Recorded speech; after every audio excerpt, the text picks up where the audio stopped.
अच्छा, आप आज हम लोगों का फोर्थ डे है। डे 4 है of F5 C R past paper C R series, जिसमें हमने रेलिवेंट कोस्टिंग, कल के सेशन में भी हमने रेलिवेंट कोस्टिंग का टॉपिक देखा था। बट कल के सेशन में हमारा जो रेलिवेंट कोस्टिंग में टॉपिक था वो था one of contract. One of contract में हमने कल ये देखा था कि अगर हमें कभी वन ऑफ कॉन्ट्रैक्ट के लिए मिनिमम प्राइस देखनी पड़े तो हम उसकी रेलिवेंट कॉस्ट निकालते हैं। आज भी रेलिवेंट कॉस्टिंग ही है, जिसमें हम लोगों ने मेक और बाय डिसीजन रिलेटेड टॉपिक करना है। मेक और बाय डिसीजन रिलेटेड टॉपिक करना है। और सवाल का नाम है रोबर कंपनी। Rober company. अच्छा, अगर किसी ने ये क्वेश्चन ऑलरेडी किया हुआ है, अगर किसी ने क्वेश्चन ऑलरेडी किया हुआ है फिर भी ठीक है, लेकिन अगर क्योंकि ये क्वेश्चन मेरा ख्याल है कि कैप्लन में भी है, तो अगर आप कैप्लन से शेयर कर रहे हो तो हो सकता है आपकी नजरों से ही गुजरा हो। अगर नहीं भी किया तो नो इशू, आज हम कर ही लेंगे। बिस्मिल्लाह करते हैं। बिस्मिल्लाह करते हैं। सबसे पहले तो हम लोग इसकी रिक्वायरमेंट देख लेते हैं। रिक्वायरमेंट क्या है, हमने एडवाइस करना है। देखो, हमने एडवाइस करना है रोबर कंपनी। एडवाइस करना है Rober company whether it should continue to manufacture the keypads and display screens in house, और whether it should outsource their manufacture to the supplier in Burgistan. अच्छा, बात यह है कि हमने एडवाइस करना है रॉबर कंपनी को कि वो मैन्युफैक्चर ऑफ की पैड्स एंड डिस्प्ले स्क्रीन्स, ये दो प्रोडक्ट्स हैं, वो खुद बनाएं। इन हाउस का मतलब खुद बनाएं, या फिर वो आउटसोर्स कर दें their manufacture to supplier in Burgistan. Burgistan मेरा तो कोई जगह का नाम है, तो यहाँ पे आउटसोर्स करने की, अब वो आउटसोर्स करके बनाए, यानी मेक और buy. Assuming it continues to adopt a policy to the limiting manufacture of sales to 80,000 control panels in the coming year। अच्छा, ये एज्यूम करना है कि जो हमारे मैन्युफैक्चर और सेल है वो 80,000 कंट्रोल पैनल्स होंगे। 80,000 कंट्रोल पैनल्स होंगे इन कमिंग ईयर, यानी कि हम ये एज्यूम करेंगे कि इससे ज्यादा 80,000 से ज्यादा हमें कंट्रोल पैनल वैसे भी नहीं बनाने, ये एज्यूम रखना है साथ ही। ठीक है। दूसरा हमारी रिक्वायरमेंट है, discuss the non financial factor that Robar company should consider when making the decision about outsourcing the manufacture of keypads and display screens. देखो, हमने साथ डिस्कस करना है कोई नॉन फाइनेंशियल इश्यूज जो कि रिलेटेड टू मेक और बाय डिसीजन होंगे, उसको भी हम यहाँ पे देखेंगे। अच्छा, अब स्टार्ट करते हैं। सबसे पहले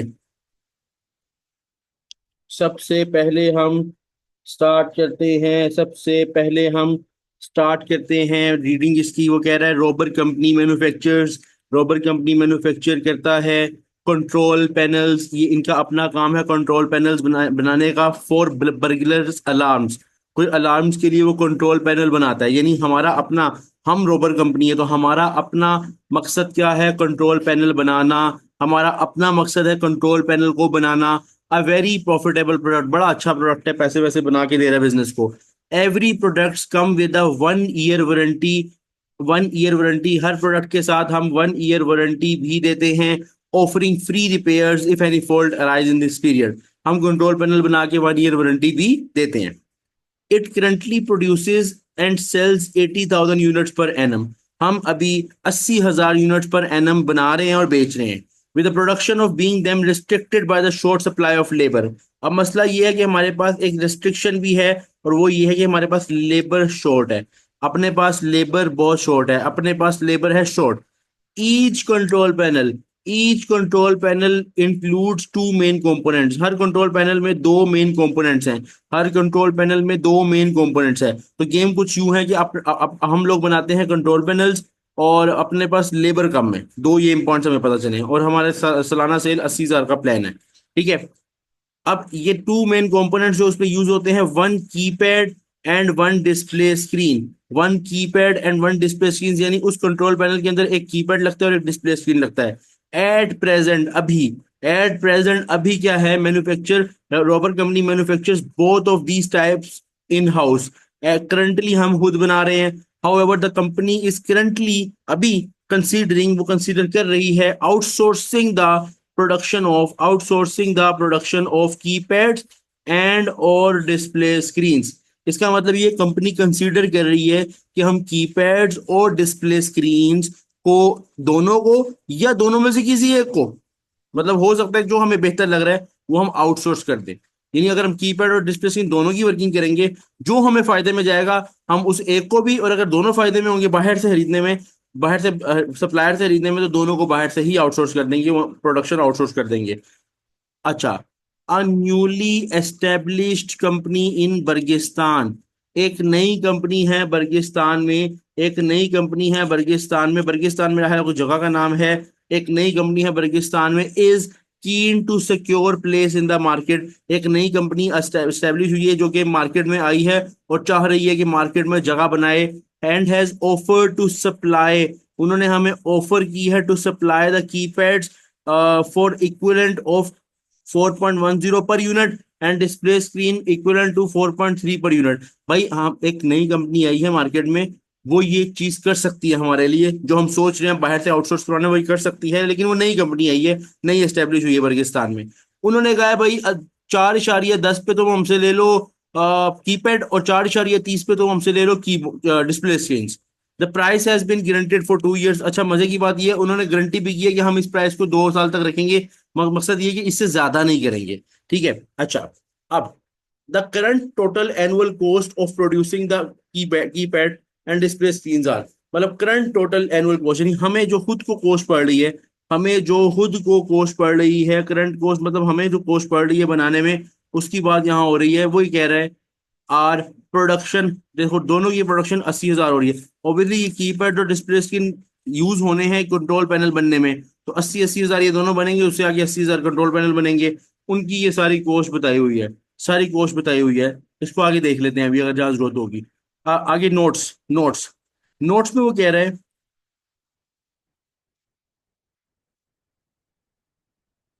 अच्छा, लड़का कह रहा है स्क्रीन नजर नहीं आ रही। यार अगर आपको स्क्रीन नजर नहीं आ रही, आप रीज्वाइन कर लो, क्योंकि मेरी साइड से तो शो हो रही है सबको।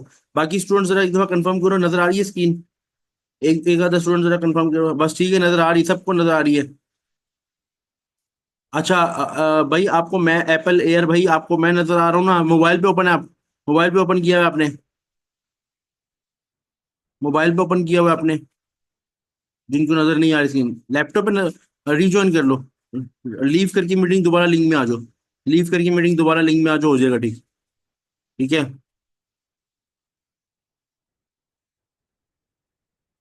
अच्छा, अब नोट्स, नोट्स में वो क्या कह रहे हैं, नोट्स में वो क्या कह रहे हैं, नोट्स पढ़ते हैं यहाँ से सारे, बल्कि ये फिफ्थ नोट भी है। वो कह रहा है कि मटेरियल, वो कह रहा है कि material cost for keypads, material cost for keypad are expected to increase by 5%। वो कह रहा है जो मटेरियल कॉस्ट है वो 5% से इंक्रीज होंगे इन 6 months टाइम। वो कह रहा है कि 6 महीने के अंदर, 6 महीने के अंदर मटेरियल कॉस्ट इंक्रीज होगी, 6 महीने के अंदर मटेरियल कॉस्ट इंक्रीज होगी 5% से। यानी कि मतलब ये है कि अगर हम खुद भी मटेरियल बनाएंगे ना, तो 6 महीने के बाद 5% से मटेरियल कॉस्ट इंक्रीज हो जाएगी, अभी नहीं 6 महीने बाद। Material cost for display screen are only expected to increase 2% but with immediate effect. वो ये कह रहा है कि मटेरियल कॉस्ट का मसला ये है कि उसने 6 महीने बाद 5% से बढ़ना ही बढ़ना है। ठीक है, अगले साल का प्लान बनाते हैं हम, देखेंगे ये। लेकिन जो मटेरियल कॉस्ट डिस्प्ले स्क्रीन की है वो 2% से बढ़ेगी, लेकिन वो आज से ही बढ़ेगी, यानी अभी से पूरे साल के लिए 2% बढ़ेगी। ठीक है, जितनी भी मटेरियल कॉस्ट होगी उसमें एडजस्टमेंट करेंगे।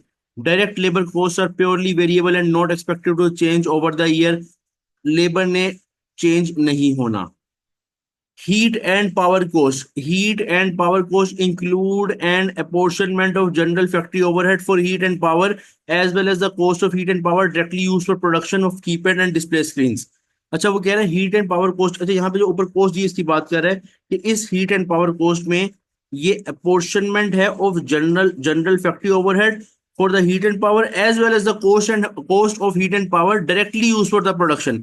यानी वो कह रहा है कि हीट एंड पावर कोस्ट में दो किस्म के खर्चे हैं, एक है general factory overhead, general factory overhead, और एक है जो डायरेक्टली यूनिट से लिंक्ड है, यानी प्रोडक्शन से लिंक्ड है। ये देखो, directly use for production of keypad and display screen. इसका मतलब ये है कि 50 हिस्सा जो है, कुछ हिस्सा हीट एंड पावर कोस्ट का वो जनरल फैक्ट्री ओवरहेड है, वो तो लगना ही लगना है, कुछ हिस्सा तो लगना ही लगना है। और बाकी कुछ हिस्से की बात वो कह रहा है कि वो डायरेक्टली रिलेटेड है प्रोडक्शन के साथ, कि प्रोडक्शन होगी तो वो लगेगा, नहीं तो नहीं लगेगा। ये लिखा हुआ है कि the general apportionment included is calculated using 50% of the direct labor cost।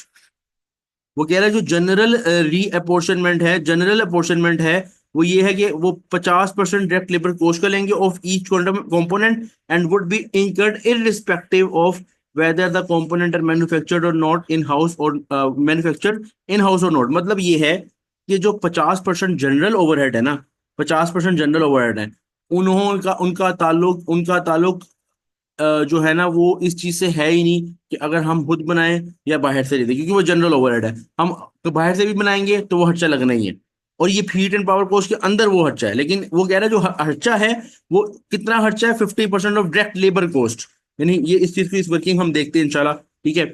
उसके बाद मशीन कॉस्ट और सेमी वेरिएबल। मशीन कॉस्ट है सेमी वेरिएबल, ये दी हुई machine cost. The variable element relates to setup cost which are based on number of batches made. वो कह रहा है वेरिएबल कॉस्ट तो सीधा सीधा नंबर ऑफ बैचेस पर डिपेंड कर रहे हैं। Keypad machine has a fix cost of 4,000 per annum and display screen has a fix cost of 6,000 per annum. यानी वो कह रहा है कि इसमें सेमी वेरिएबल है, कुछ हिस्सा फिक्स है, कुछ वेरिएबल है। फिक्स कॉस्ट उसने दोनों की बता दी है। Whilst both component are currently made in the batches of 500, this would need to be change with immediate effect to the batches of 400। अच्छा, ये एक इंपॉर्टेंट पॉइंट है। ये एक इंपॉर्टेंट पॉइंट है कि वो कह रहा है कि पहले हम कितने बैचेस बना, पहले हम क्या कर रहे थे, हमारा जो बैच बन रहा था ना वो 500 यूनिट्स का बन रहा था। पहले हमारा बैच बन रहा था 500 यूनिट्स का, लेकिन अब हमारा बैच बनेगा 400 यूनिट्स का। पहले हमारा बैच बन रहा था, एक बैच बन रहा था 500 यूनिट्स का, हर बैच 500 का, 80,000 यूनिट्स रहते थे पहले, लेकिन 500 यूनिट्स का बैच एक बैच बन रहा था। और अब बैच बन रहा है 400 यूनिट्स का। ठीक है। इस चीज को भी देखेंगे क्योंकि ये बहुत इंपॉर्टेंट पॉइंट है। ठीक है। उसके बाद 60% ऑफ डेप्रिसिएशन, डेप्रिसिएशन के खर्चे में भी वो कह रहा है 60% relate to the apportionment of general factory depreciation. मतलब जनरल खर्चा वो होना ही होना है, वो होना ही होना है, चाहे कुछ भी हो जाए, चाहे कुछ भी हो जाए वो होना ही होना है। उसका जो है ना मसला ये है कि वो आपका क्या कहते हैं, यूनिट्स बने खुद बनाओ बाहर से, तो वो होना ही है। एंड बाकी 40% स्पेसिफिक है इस चीज से कि अगर मैन्युफैक्चर करते हैं कीबोर्ड या डिस्प्ले स्क्रीन। अच्छा, अब अक्सर जगह पे, अक्सर नोट्स में हमने एक चीज नोटिस की है कि उसने ये बात बहुत की है कि जनरल ओवरहेड्स और डायरेक्टली रिलेटेड टू प्रोडक्शन, इसलिए इसलिए की है क्योंकि हमें पता है कि मेक और बाय डिसीजन करने के लिए हमें चाहिए होती है रेलिवेंट कॉस्ट। हम जब भी मेक और बाय डिसीजन करते हैं तो जब हम देखते हैं कि हम हमें कितना खर्चा पड़ रहा है, तो हम वो चीज देखेंगे जो रेलिवेंट है हमारी इन हाउस प्रोडक्शन से। जो रेलिवेंट नहीं है, इरेलीवेंट है, वो खर्चा तो वैसे भी होना है, तो उस खर्चे को डिसीजन मेकिंग में ऐड नहीं करेंगे। ये सारी वर्किंग करने के बाद हमने एट लास्ट उसको कंपेयर करना है कि जो मार्केट में हमें रेट मिल रहा है। अगर हमें मार्केट से ज्यादा रेट में, अगर हमें अपने कॉस्ट से ज्यादा रेट मिल रहा होगा, हम उसको नहीं करेंगे, हम उसको नहीं करेंगे, खरीदेंगे। और अगर हमें कम रेट मिल रहा होगा, अगर हमें कम रेट मिल रहा होगा तो हम उसको क्या कहते हैं, एक्सेप्ट कर लेंगे और आउटसोर्स आउटसोर्स कर देंगे। ठीक है। तो ये पूरा हमने एक क्या कहते हैं कैलकुलेशन, मतलब पढ़ लिए नोट्स। अब हम इसको सॉल्व करने जा रहे हैं। इसको सॉल्व हम करेंगे ऑन एक्सेल, इसको सॉल्व हम करेंगे ऑन एक्सेल। अच्छा, यहां तक मुझे बताओ क्वेश्चन में किसको क्वेश्चन की समझ आई है।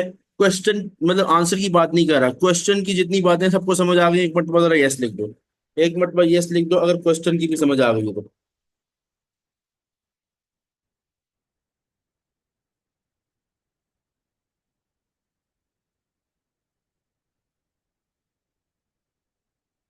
5th पॉइंट रिपीट कर दो। 5th पॉइंट में वो कह रहा है डेप्रिसिएशन है, जिसमें 60% जनरल है, यानी वो लगनी ही लगनी है, और 40% स्पेसिफिक है, जो कि यू अगर वो हम बनाएंगे कीपैड और डिस्प्ले स्क्रीन तब लगेगी, नहीं तो नहीं लगेगी। यानी 40% रेलिवेंट होगी हमारे प्रोजेक्ट से रिलेटेड। अगर हम बाहर से बनवाएंगे तो फिर तो वो खर्चा नहीं होगा ना, तो उसको हम कंसीडर करेंगे कि अगर हम खुद बनाएंगे तो। अभी हमने बेसिकली करना क्या है कि अगर हम खुद बनाएंगे तो हमारा खर्चा क्या आएगा, ये पहले ही निकालेंगे दोनों के लिए, कीपैड के लिए और डिस्प्ले के लिए। लेकिन खुद जो बनाएंगे उसमें हम रेलिवेंट कॉस्ट देखेंगे कि जो हमारी वजह से रेलिवेंट कॉस्ट आ रही है, फिर उसका कंपैरिजन करेंगे क्या कहते हैं दूसरे से, बोर्ड एंड प्राइस से, यानी सेलिंग प्राइस से जो हमें बाहर से मिल रही है।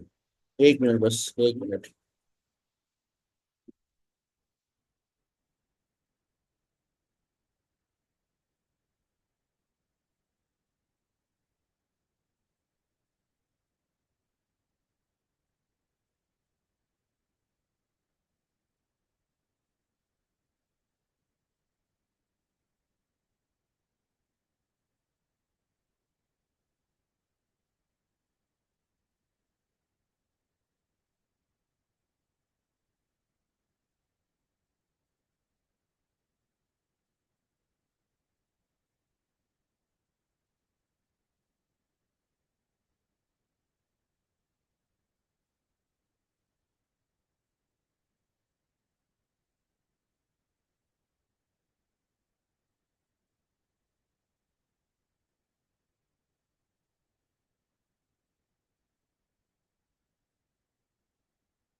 हेलो।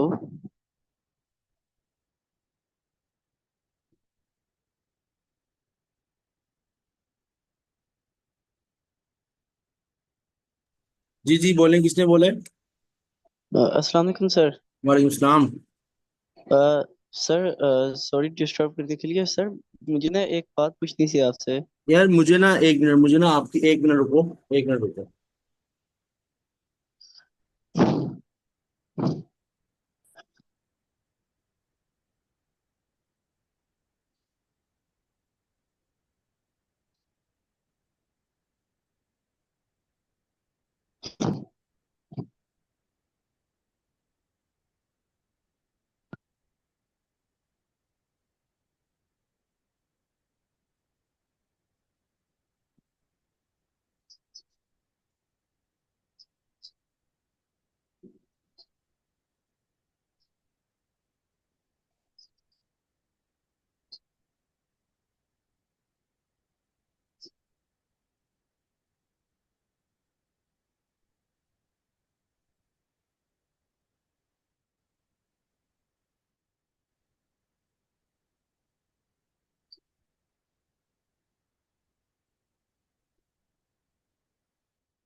जी बोलो अब यार। जी बोले, आप क्या कुछ।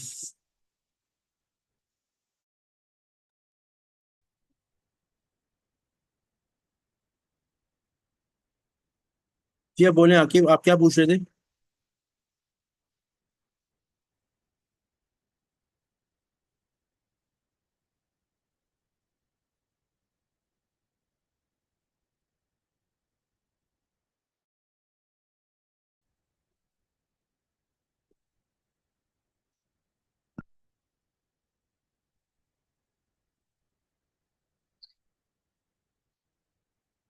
जी बोले, बाकी आप क्या पूछ रहे थे? जी सर, मैं ये पूछ रहा था जो F7 इसकी भी लाइव क्लासेस शुरू होंगी? F7 में अभी हमारे लाइव सेशन तो नहीं, 30 डेज चैलेंज मेरे हमारे साथ सर यासिर अमीन करवाते हैं। तो वो अवेलेबल होगा, यानी कि वो मेरा ख्याल है पेड सेशन है उनका, क्योंकि ये आखिरी में करवाते हैं। जिस तरह मैं F5 करवा रहा हूँ फिलहाल, इस तरह F7 नहीं चल रहा। जैसे पासवर्ड पर प्रॉपर लाइव क्लासेस F5 का ही चल रहा हम्म। है बस हमारे पास। फिलहाल इस सेशन के लिए, अगले सेशन से मैं भी हमारे कोई नए ट्यूटर होंगे या कोई और करवा रहे हूँ, क्योंकि हम कर रहे हैं इस चीज़ की प्लानिंग। ठीक। Thank you sir. अच्छा, अब हम लोगों का एक क्वेश्चन है सामने, जिसमें हमने क्या कहते हैं, ये पूरा क्वेश्चन पढ़ा। अब हमें यहाँ पे कैलकुलेशन करनी है कंप्लीट। कैलकुलेशन में मैंने आप लोगों से साथ साथ पूछना है, इसकी जरा एक्टिव रहना है, आप लोगों ने एक्टिव रहना, फुल एक्टिव रहना है। सबसे पहले तो हम इसमें कैलकुलेट करेंगे सारे खर्चे एक एक करके, कि जिसमें इंक्रीमेंट आना है। तो हम यहाँ लिखेंगे कि सबसे पहले हम ये देखने लगे हैं कि हमें खुद को कितना खर्चा आएगा। Cost of making in house, अगर हम खुद बनाते हैं तो हमारा अपना खर्चा कितना आएगा। हमारे पास एक है कीपैड, कीपैड्स, और एक है स्क्रीन डिस्प्ले स्क्रीन, सही है। सबसे पहला खर्चा हमारा क्या है? Direct material. सबसे पहला खर्चा हमारा क्या है? Direct material. डायरेक्ट मटेरियल के बारे में वो पता है क्या कह रहा है? वो ये कह रहा है कि ये जो खर्चा है ना 160,000 का, ये देखो इधर खर्चा है ये 160,000 का। इसकी वो बात कर रहे हैं कि ये खर्चे में 5% से बढ़ना है। ये देखो कीपैड के खर्चे ने 5% से बढ़ना है, लेकिन 6 महीने बाद, यानी 6 महीने इसका रेट, ये 160,000 पूरे साल का बताया हुआ वैसे तो, लेकिन इसमें से पहले 6 महीने जो भी रेट है वो सेम रहेगा। अगले 6 महीने कितने से इंक्रीज होगा? 5% से। अब इसका हल क्या है? हम इस तरह कर सकते हैं, मैं आपको इसकी वर्किंग इस सेल के अंदर ही बता रहा हूँ कि कैसे करनी है। इक्वल टू, पहले 6 महीने देखो ना, पहली बात यह है कि पूरे साल का है 160,000, तो इस 160,000 में से डिवाइडेड बाय 2, यानी कि 80,000। 80,000 पहले 6 महीने तो सेम रहेगा ना, यानी कि 160,000 को 2 पे डिवाइड किया। क्यों? क्योंकि मैंने एक साल के अंदर दो हिस्से करने थे, पहले 6 महीने और आखिरी 6 महीने।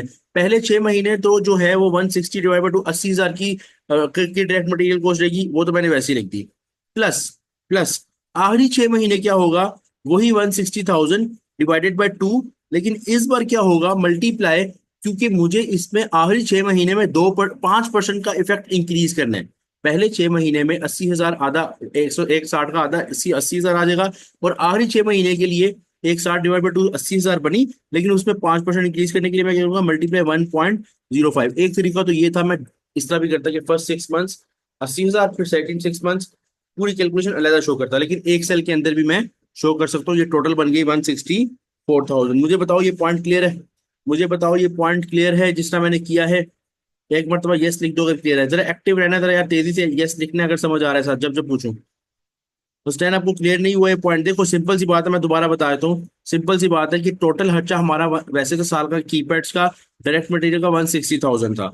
160,000 था, लेकिन उसने नीचे बताया कि मटेरियल कॉस्ट जो है, हम एक्सपेक्ट करें कि जो मटेरियल कॉस्ट है, हम एक्सपेक्ट करें जो मटेरियल कॉस्ट है वो इंक्रीज करेगी। वो इंक्रीज करेगी 5% से, लेकिन 6 महीने बाद। यानी अगर मैं अलहदा करके बताऊं, अगर मैं इसको अलहदा अलहदा करके बताऊं, तो बात कुछ यूं है कि फर्स्ट 6 मंथ्स में तो जो डेट मटेरियल कॉस्ट है वो 160 तो पूरे साल की थी ना, डिवाइड बाई 2 80,000 की लगेगी। यहां तक क्लियर है? यहां तक क्लियर है? फर्स्ट 6 मंथ्स तो 80,000 ही होगी ना। अच्छा, अब सेकेंड 6 मंथ्स क्या होगा? सेकेंड 6 मंथ्स वगैरह जो इंक्रीज होगी, तो बाकी 6 मंथ्स की वैसे तो 80,000 थी ना। बाकी 80,000 और 80,000, बाकी 80,000 थी। बस उसमें 5% इंक्रीज किया। 5% इंक्रीज करने का तरीका यही है कि पहले 5% लेके ऐड कर लो, वो भी कर सकते हो। या अगर किसी चीज में 5% ऐड करना है तो उसमें 1 × 1.05 करोगे तो 5% इंक्रीज हो जाएगा ना। इक्वल का साइन डाल लेना, जैसे मैंने भूला ऐसे मत बोलना। ठीक है, 1.05 करोगे तो 5% इंक्रीज आ जाएगा। ठीक है, अब दोनों को मिला के 164 था। समझ आ गई यहाँ तक? बाकी स्टूडेंट्स को समझ आ गई 164 कैसे आया? बाकी स्टूडेंट्स भी जरा कंफर्म कर दो एक मरतबा। एक मरतबा यार, सब सब कंफर्म कर दो। कीबोर्ड कीबोर्ड पे तुम्हारा हाथ होना चाहिए। मुझे कंफर्म कर दो ताकि मैं आगे चलूं। भाई मुझे यस का जवाब ना मिला, मैं क्लास छोड़ के जा रहा हूँ। अगर मुझे यस का जवाब ना मिला, मुझे सबसे आंसर चाहिए ताकि मुझे पता हो तुम सब उठे हुए हो। तुम सब उठे हुए हो। अच्छा, सही है, सही है, सही है। बाकी स्टूडेंट्स, बाकी ये रिप्लाई मुझे आ क्यों नहीं रहे यार? रिप्लाई आ क्यों नहीं रहे? सिर्फ 2 रिप्लाई है, 2 3 रिप्लाई आए हैं सिर्फ। सब स्टूडेंट्स रिप्लाई करना है। समझ नहीं आया तो पूछ लो दोबारा। समझ नहीं आया तो पूछ लो दोबारा।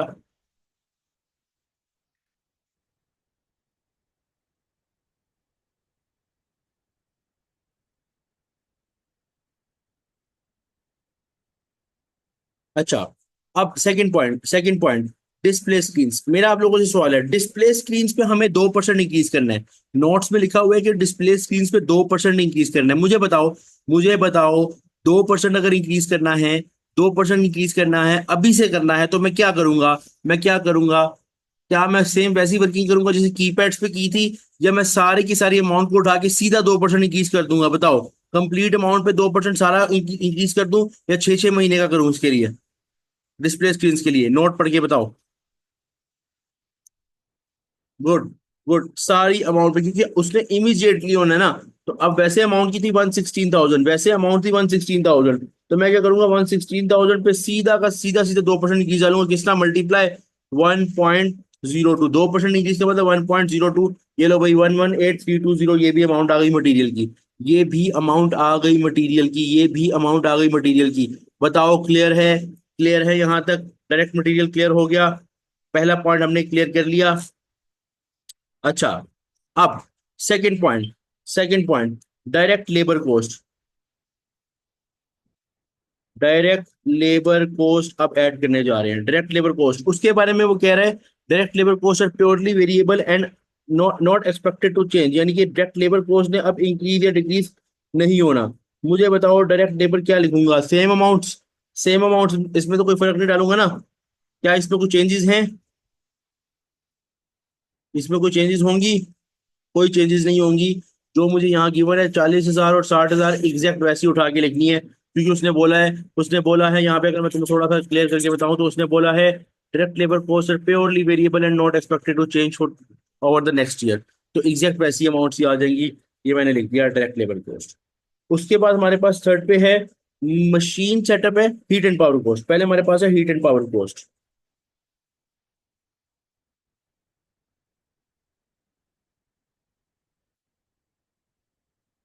हीट एंड पावर कॉस्ट में वो आपको क्या बोल रहा है? हीट एंड पावर कॉस्ट के अंदर थोड़ी सी गेम थोड़ी सी गेम है, जरा टेक्निकल गेम है, हीट एंड पावर कोर्स में थोड़ी गेम टेक्निकल, इतनी टेक्निकल भी नहीं है, लेकिन सिंपल तरह से जरा गौर से समझना हीट एंड पावर में क्या गेम है। हीट एंड पावर में वो आपको बोल रहा है कि आपका जो खर्चा है वो है कितना, पहले ये देखो। वो ये कह रहा है हीट एंड पावर कोस्ट 64,000 है आपका कीपैड्स का, 88,000 है आपका डिस्प्ले स्क्रीन का। लेकिन हीट एंड पावर में वो कह रहा है कि कुछ ऐसे ओवरहेड्स हैं जो जनरल फैक्ट्री ओवरहेड्स हैं। अब मुझे बताओ जनरल फैक्ट्री ओवरहेड्स, आप जनरल फैक्ट्री ओवरहेड्स का मतलब ये है कि आप प्रोडक्शन करो, आप खुद प्रोडक्शन करो या बाहर से करवाओ, आपका वो खर्चा लगना ही लगना है। मुझे बताओ क्या उस खर्चे को, जनरल फैक्ट्री ओवरहेड्स को यहाँ रेलिवेंट कॉस्ट में लाया जाएगा जब हम ये डिसीजन ले रहे हैं? नहीं लाया जाएगा। गुड, नहीं लाया जाएगा। इसका मतलब ये है कि हमें वो खर्चा निकालना है। अब वो खर्चा जो है जनरल फैक्ट्री ओवरहेड्स कितना है, वो यही बताया हुआ है उसने कि जो जनरल फैक्ट्री ओवरहेड की अप्रोर्शनमेंट है वो इस तरह कैलकुलेट हुई है कि हमने 50% डायरेक्ट लेबर कॉस्ट का रखा हुआ है फॉर ईच कंपोनेंट। यानी कि डायरेक्ट लेबर कॉस्ट का यानी कि डायरेक्ट लेबर कॉस्ट का यानी कि डायरेक्ट लेबर कॉस्ट का 50%, डायरेक्ट लेबर कॉस्ट का जो 50% है, डायरेक्ट लेबर कॉस्ट का जो 50% है, वो हमने लेना है as a general factory overhead heat and power cost के अंदर। देख लेते हैं, कर लेते हैं इसको किस तरह करेंगे। हमें पता है total heat and power cost है 64,000 की, total heat and power cost है 64,000 की कीपैड्स की, जिसमें से हमें माइनस करना है जनरल फैक्ट्री ओवरहेड, तो मैंने माइनस का साइन लगा दिया। और माइनस करके वो कह रहा है कि जो जनरल फैक्ट्री ओवरहेड है वो जो हीट एंड पावर कॉस्ट के अंदर है वो लेबर कॉस्ट का 50% है। यानी कीपैड्स की लेबर कॉस्ट है 40,000, उसका 50% है, यानी माइनस करूंगा 40,000 का 50%। 40,000 का 50% मतलब कि 40 यानी कि 20,000 बना ना, 20,000 बना। तो मैं वो वाला जो जनरल खर्चा है जो कि लेबर कॉस्ट का 50% 20,000 बनता है, वो इस 64,000 में से माइनस कर दूंगा। ये पॉइंट क्लियर हुआ या नहीं हुआ ये कंफर्म कर दो। इसका फॉर्मूला मैं ओपन कर रहा हूँ, बताओ ये पॉइंट क्लियर हुआ? ये जो लिखा हुआ था वैसे ही लिखा है? यार मेरी आवाज कट रही है, बाकी स्टूडेंट जरा कंफर्म करो ये क्लियर है, एक दफा कंफर्म कर दो, क्योंकि एक लड़के के पास आवाज का मसला आ रहा है। बताओ आवाज कट रही है मेरी साइड से? भाई क्लियर है उमेर भाई, बाकी बच्चे कह रहे हैं क्लियर है, बाकी बच्चे कह रहे हैं क्लियर है। उमेर जरा रीज्वाइन कर लो, रीज्वाइन कर लो, हो सकता है आपके इंटरनेट में इशू हो। अगर किसी और को भी इशू आ रहा है इसका मतलब मेरी साइड से, अगर किसी को नहीं आ रहा है इसका मतलब आपकी साइड पर कोई इशू होगा, ठीक है। अच्छा, अब सेम हमें यहाँ पे करना है। सेम हमें पता है हीट एंड पावर को जो डिस्प्ले स्क्रीन में वो है 88,000, वो है 88,000। इसमें से माइनस करेंगे, इसमें से हम माइनस करेंगे वो जो जनरल ओवरहेड है जो कि लेबर कोस्ट का, यानी कि 60,000 जो इसकी लेबर कोस्ट है उसका 50% है, लेबर कोस्ट का 50% है। तो 58,000 ये आंसर आ जाएगा। 58,000 ये आंसर आ जाएगा। हमने heat and power cost calculate कर लिया डायरेक्टली, जो एट्रीब्यूटेबल था यानी कि जो रेलिवेंट था। यहां तक क्लियर है? हीट एंड पावर तक क्लियर है?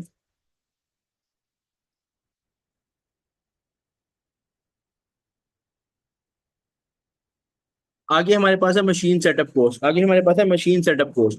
Machine setup cost, machine cost के बारे में वो कह रहे हैं सेमी वेरिएबल है। The variable element relate to the setup cost which are based upon the batches made. अब यहाँ पे जरा फोकस करना है, ये पॉइंट जरा इंपॉर्टेंट है।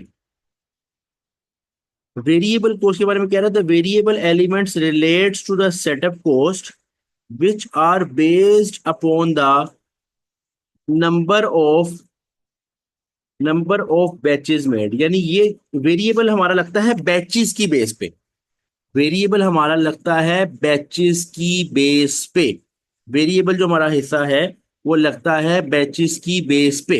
अच्छा, कीपैड में वो कह रहा है कि जो हमारे कीपैड की मशीन है, मशीन कॉस्ट है उसमें 4,000 फिक्स है, 4,000 फिक्स है।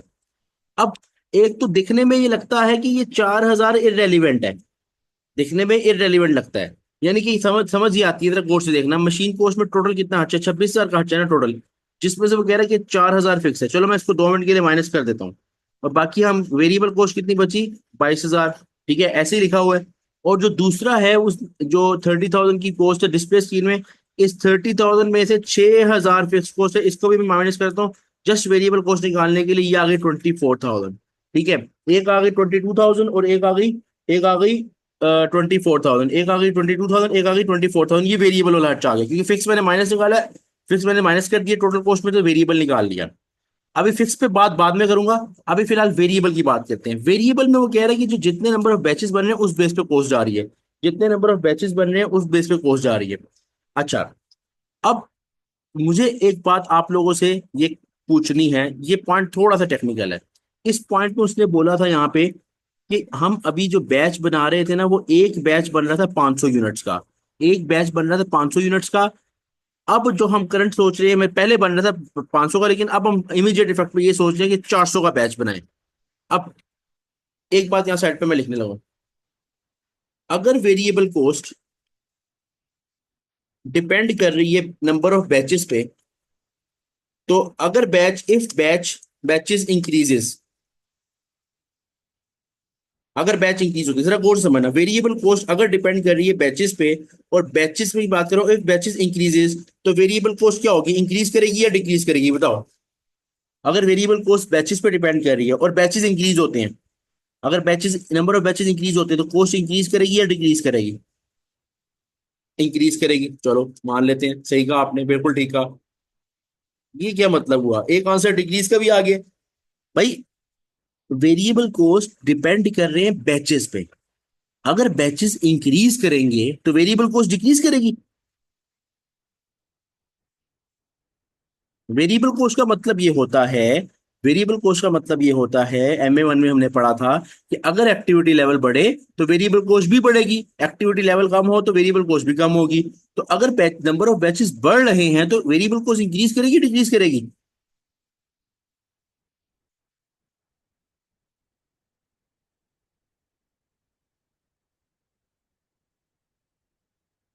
इंक्रीज करेगी। अच्छा, अब अब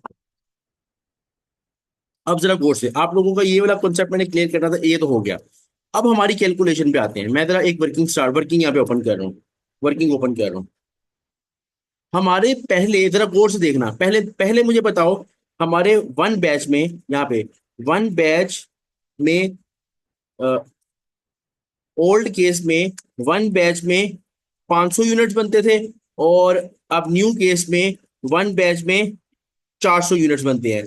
क्या ये बात ठीक है या गलत है, यूनिट्स पर बैच? क्या ये बात ठीक है या गलत है, बताओ। पहले यही लिखा हुआ है, मुझे बताओ, यही लिखा हुआ है, जो जो लाइन वहां लिखी है यही है कि पहले हमारा एक बैच बनता था 500 यूनिट्स का, अब हमारा एक बैच बनता बनेगा 400 का। ये बात मैंने ठीक लिखी है यहाँ तक, जो साइड पे वर्किंग में नोट्स में बताई हुई है। अच्छा, ये नंबर ऑफ, अब बता ये मसला क्या है, स्टूडेंट्स को लगता है ये ना नंबर ऑफ बैचेस हैं 500 और 400, जबकि उसने यहाँ पे ये यूनिट्स पर बैच बताया कि एक बैच के अंदर इतना यूनिट्स होगा। अब हम यहां से निकालेंगे number of batches, number of batches, क्योंकि नंबर ऑफ बैचेस जब के मुताबिक वेरिएबल कॉस्ट को एडजस्ट करना है, नंबर ऑफ बैचेस के मुताबिक वेरिएबल कॉस्ट को एडजस्ट करना है। तो अब मुझे ये बताओ, हमारे थे टोटल 80,000 यूनिट्स, हमारे थे टोटल 80,000 यूनिट, डिवाइडेड बाय 500 में करूंगा तो मुझे पता चलेगा कितने बैचेस बने थे। मुझे पता चल जाएगा कितने बैचेस बनते थे पहले, 80,000 यूनिट्स हो, 500 का एक बैच हो, 500 यूनिट्स का एक बैच हो, तो मैंने 80,000 को जब डिवाइड किया 500 पे, तो पता चला 160 बैचेस बनते थे। लेकिन अब क्या हुआ, अब क्या हुआ, मैं इसको कॉपी पेस्ट कर रहा हूँ डायरेक्ट, क्योंकि आंसर डायरेक्ट आ जाएगा। आपको लोगों ने पहले लेक्चर में बताया था ना, रेफरेंस लग जाता है, रेफरेंस लग जाता है, एक एक लाइन नीचे होगा तो रेफरेंस लग जाएगा। अच्छा, तो अब जब 80,000 यूनिट्स हैं, लेकिन अब 400 का एक बैच बन रहा है, तो इसका मतलब नंबर ऑफ बैचेस इंक्रीज कर गए, नंबर ऑफ बैचेस इंक्रीज कर गए, क्योंकि बैच साइज जब छोटा हो जाएगा, यूनिट्स तो 80,000 ही बनने हैं। यूनिट्स पहले भी 80,000 बन रहे थे, आगे भी 80,000 के बनने हैं, लेकिन पहले एक बैच था 500 का, अब एक बैच हो गया 400 का। इसका मतलब नंबर ऑफ बैचेस इंक्रीज हो गए। मुझे बताओ, यहां तक क्लियर हुआ है? यहां तक क्लियर है? ये मैं क्यों कर रहा हूं अभी बताता हूँ, लेकिन यहां तक क्लियर हुआ नंबर ऑफ बैचेस तक। अब मुझे बताओ, नंबर ऑफ बैचेस इंक्रीज करेंगे तो हमारी जो वेरिएबल कॉस्ट थी मशीन में, फिक्स को तो मैंने अलग कर दिया था, वेरिएबल कॉस्ट थी वो इंक्रीज करेगी डिक्रीज करेगी? वेरिएबल कॉस्ट इंक्रीज करेगी। गुड, इंक्रीज करेगी। तो इसका मतलब जरा गौर से इधर आओ, मशीन सेटअप कॉस्ट में, मशीन सेटअप कॉस्ट में मैं पहले वेरिएबल कॉस्ट वाला पार्ट लिख रहा हूँ, पहले मैं इसमें वेरिएबल वाला पार्ट लिख रहा हूँ, पहले मैं इसमें वेरिएबल वाला पार्ट लिख रहा हूँ। अच्छा, वेरिएबल में अगर देखें, तो हमारी वेरिएबल कॉस्ट जो की पैड्स की थी, वो थी 22,000, 26,000 नहीं थी, 26,000 टोटल कॉस्ट थी, फिक्स मैंने अलहदा कर दी, फिक्स मैंने अलहदा कर दी, लेकिन वेरिएबल कॉस्ट तो डिपेंड करी बैचेस पे। मुझे बताओ, ये 22,000 जो कॉस्ट वेरिएबल कॉस्ट थी मशीन सेटअप की, ये कितने बैचेस के मुताबिक थी, 160 के मुताबिक थी या 200 के मुताबिक थी? पहले कितने के मुताबिक थी? 160 के मुताबिक थी पहले, ये 160 के मुताबिक थी, लेकिन अब ये 200 के मुताबिक होगी, क्योंकि अब बैचेस, नंबर ऑफ बैचेस जो बढ़ गए, और वेरिएबल कॉस्ट डिपेंड करी बैचेस पे, तो 22,000 को डिवाइड किया 160 पे, ताकि एक बैच की एक मशीन सेटअप पर बैच पता चल जाए कि एक बैच पे कितनी कॉस्ट आती है। मल्टीप्लाई करेंगे 200 से, तो ये आ जाएगा 27,500, ये आ जाएगा 27,500। और सेम करेंगे डिस्प्ले स्क्रीन पे, डिस्प्ले स्क्रीन पे हमारी जो वेरिएबल कॉस्ट है वो है 24,000, वो है 24,000। और पहले हमारे बन रहे थे कितने बैचेस के मुताबिक थी, ये 160 बैचेस, अब बन रहे हैं 200 बैचेस, तो ये आ जाएगी 30,000। मुझे बताओ यहाँ तक क्लियर हुआ या नहीं हुआ? यहाँ तक क्लियर हुआ या नहीं हुआ कि ये जो वेरिएबल कॉस्ट है क्यों बढ़ी? क्योंकि ये नंबर ऑफ बैचेस पर डिपेंड कर रही थी। हमने नंबर ऑफ यूनिट्स पर बैच गिवन थे, जिससे नंबर ऑफ बैचेस हमने निकाले, और जैसे ही वो इंक्रीज की, हमारी वेरिएबल कॉस्ट भी उसकी बेस पे इंक्रीज की, क्योंकि पहली लाइन ही ये थी कि वो डिपेंड कर रहा है नंबर ऑफ बैचेस पे, वेरिएबल कॉस्ट डिपेंड करिए नंबर ऑफ बैचेस पे। अच्छा, अहमद ने पूछा कि अगर आंसर बिल्कुल ठीक है लेकिन हमने एक्सप्लेन नहीं किया तो क्या हमें फुल मार्क्स मिलेंगे? ये देखें, अगर तो उसने सवाल में एक्सप्लेनेशन मांगी हुई है और आपने एक्सप्लेन नहीं किया, आपने एक्सप्लेन नहीं किया, तो फिर तो समझ आती है, फिर तो समझ आती है कि एक्सप्लेनेशन मांगी है उसके मार्क्स कटेंगे। लेकिन अगर उसने सिर्फ कैलकुलेशन मांगी हुई है, आपने एक्सप्लेन गलत किया, जैसा भी किया, उसने कैलकुलेशन के नंबर देने हैं। ये डिपेंड करता है उसने पूछा क्या हुआ है, ये डिपेंड करता है उसने पूछा क्या हुआ है। ठीक है।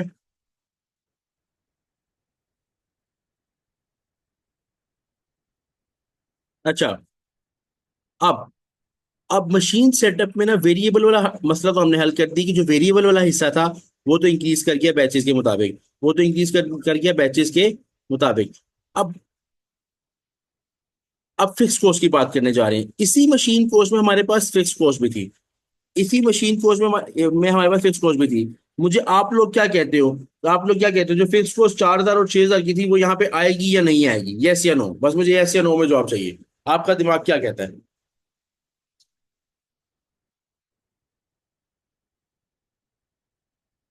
यस या नो, फिक्स कॉस्ट आएगी या नहीं आएगी? एक जवाब आया नो, एक जवाब आया गैस, गैस आई गैस आएगी, एक जवाब आया यस। भाई, ज्यादा वोट किसको दूं यार, सारों का एक एक वोट है। अब आगे बताओ, एक और नो आ गया, और फिर यस आ गया, और भाई और बताओ, जरा बताओ, फिक्स कॉस्ट आएगी या नहीं आएगी? यस आ गया। अच्छा, मिक्स है, मतलब स्टूडेंट्स मिक्स है, यानी कि कंफ्यूज है। ठीक है। अब जरा मैं बताता हूँ, अब मैं बताता हूँ। देखो, बात ये है कि फिक्स कॉस्ट के लिए उसने एक बात क्या लिखी है, जरा गौर से देखना। देखो, उसने लिखा हुआ है, जरा गौर से इस लाइन पढ़ना, जहां मैं हाईलाइट करूंगा, जरा देखना।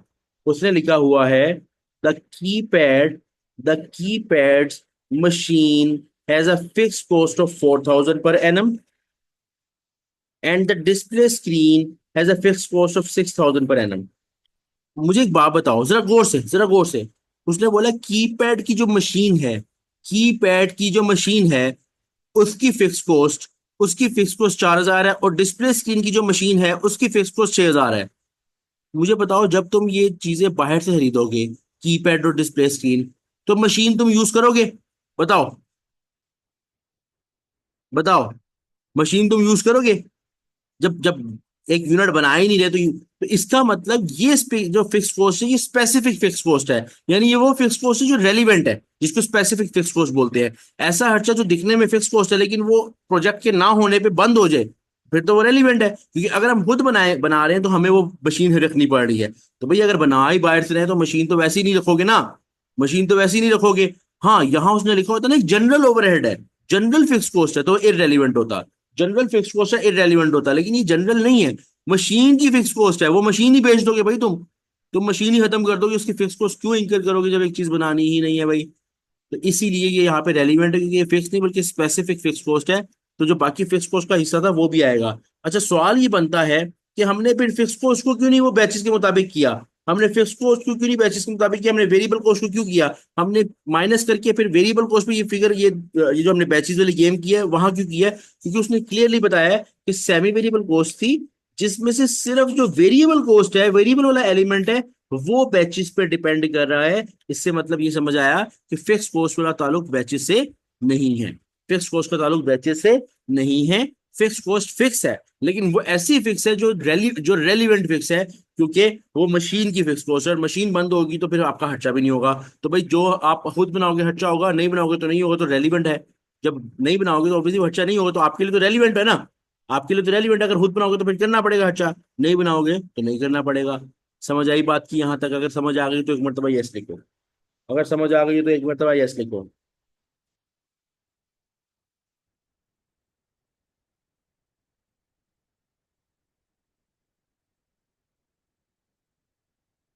एक मरतबा यस लिख दो जरा, अगर समझ आ गई है।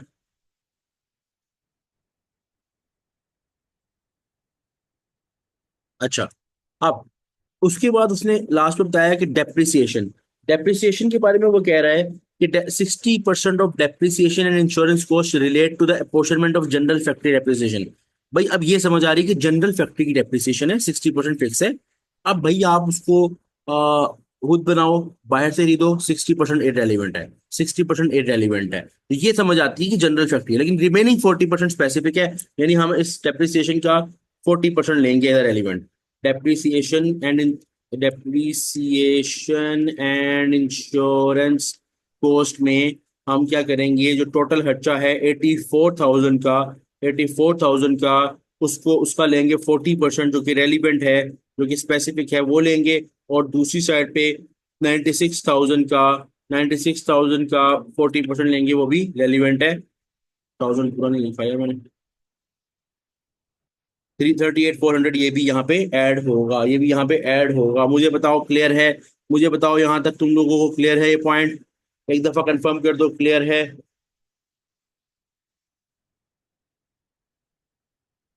कंफर्म कर दो क्लियर है। अच्छा, अब दानियल ने पूछा कि डेप्रिसिएशन तो एक नॉन कैश चीज है, डेप्रिसिएशन तो एक नॉन कैश चीज है, तो हमने उसको रेलिवेंट कैसे कर दिया? भाई सवाल तो बड़ा पक्का, ऐसे पता चलता है बच्चे ने लेक्चर लिए हुए हैं पके पके। उसने कंफ्यूज करने के लिए ना क्या लिखा हुआ है, डेप्रिसिएशन एंड इंश्योरेंस कॉस्ट, ताकि बच्चे को लगे ये तो डेप्रिसिएशन वाला पॉइंट है, ये तो नॉन कैश है, लेकिन उसने दो खर्चे इकट्ठे किए हैं।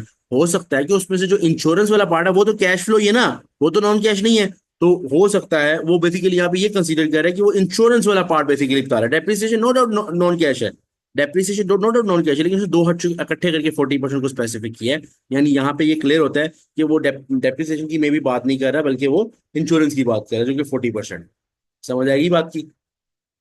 डेप्रिसिएशन, हाली डेप्रिसिएशन पे कभी भी वो आपको रेलिवेंट नहीं लेके जाएगा। ठीक है।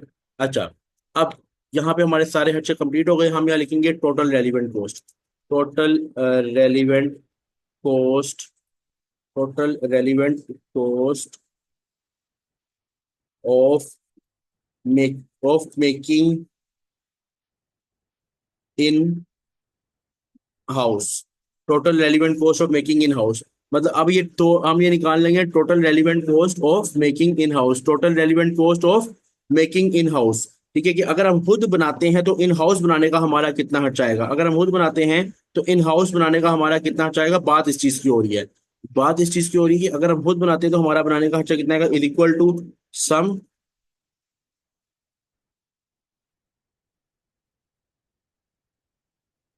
ये आ गया 313,100, इसको मैं कॉपी कर रहा हूँ और आगे पेस्ट कर रहा हूँ। ये आ गया 310,720, 310,720, ये दो खर्चे आ गए, ये दो खर्चे आ गए, ये दो खर्चे आ गए। ठीक है, ये दो खर्चे मेरे निकले 313,100, 313,100 और 310,720, 310,720। ठीक है। अच्छा, अब ये हमारा टोटल खर्चा है। हमें ये देखना है, हमें क्या बताना था, हमें ये बताना था, हमने एडवाइस करना है कि क्या उसको ये खुद बनाना चाहिए या बाहर से लेना चाहिए। अब बाहर जो हमें रेट मिल रहा था, बाहर जो हमें रेट मिल रहा है उसकी उसने पर यूनिट बताया हुआ है, तो इसका भी हम पर यूनिट निकाल लेते हैं, इसका भी हम पर यूनिट निकाल लेते हैं। टोटल नंबर ऑफ यूनिट्स कितने थे दोनों में? 80,000, 80,000 थे, यहाँ लिखो 80,000, 80,000। और यहाँ निकाल लो कॉस्ट पर यूनिट, हमारी यहाँ से कॉस्ट पर यूनिट निकल आएगी, कॉस्ट पर यूनिट निकल आएगी। तो ये आएगा 313 डिवाइडेड बाय 80,000, और कॉपी करो और पेस्ट करो यहाँ पे। तो एक की कॉस्ट हमारे पास आ गई 3.91375, और डिस्प्ले स्क्रीन की आ गई है 3.884, 3.91375 और 3.884। ये हमें खुद बनाने की कॉस्ट आ रही है। अगर हम खुद बनाते हैं दोनों चीजें कॉस्ट आ रही है।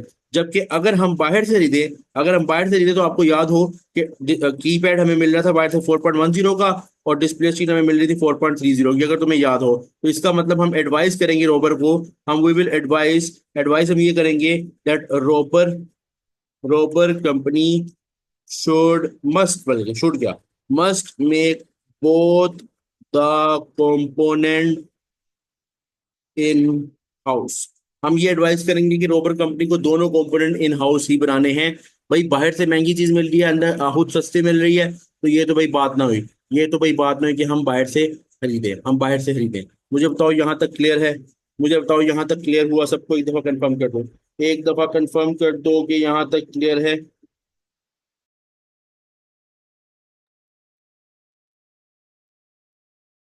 एक दफा कंफर्म कर दो कि यहाँ तक क्लियर है।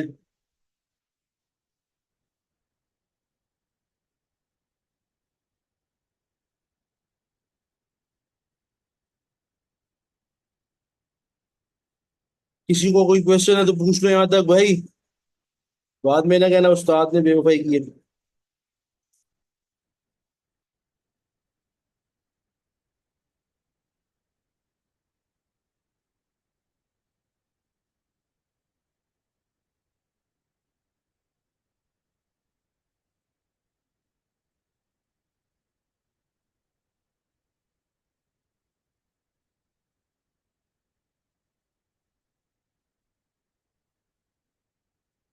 अच्छा, अच्छा।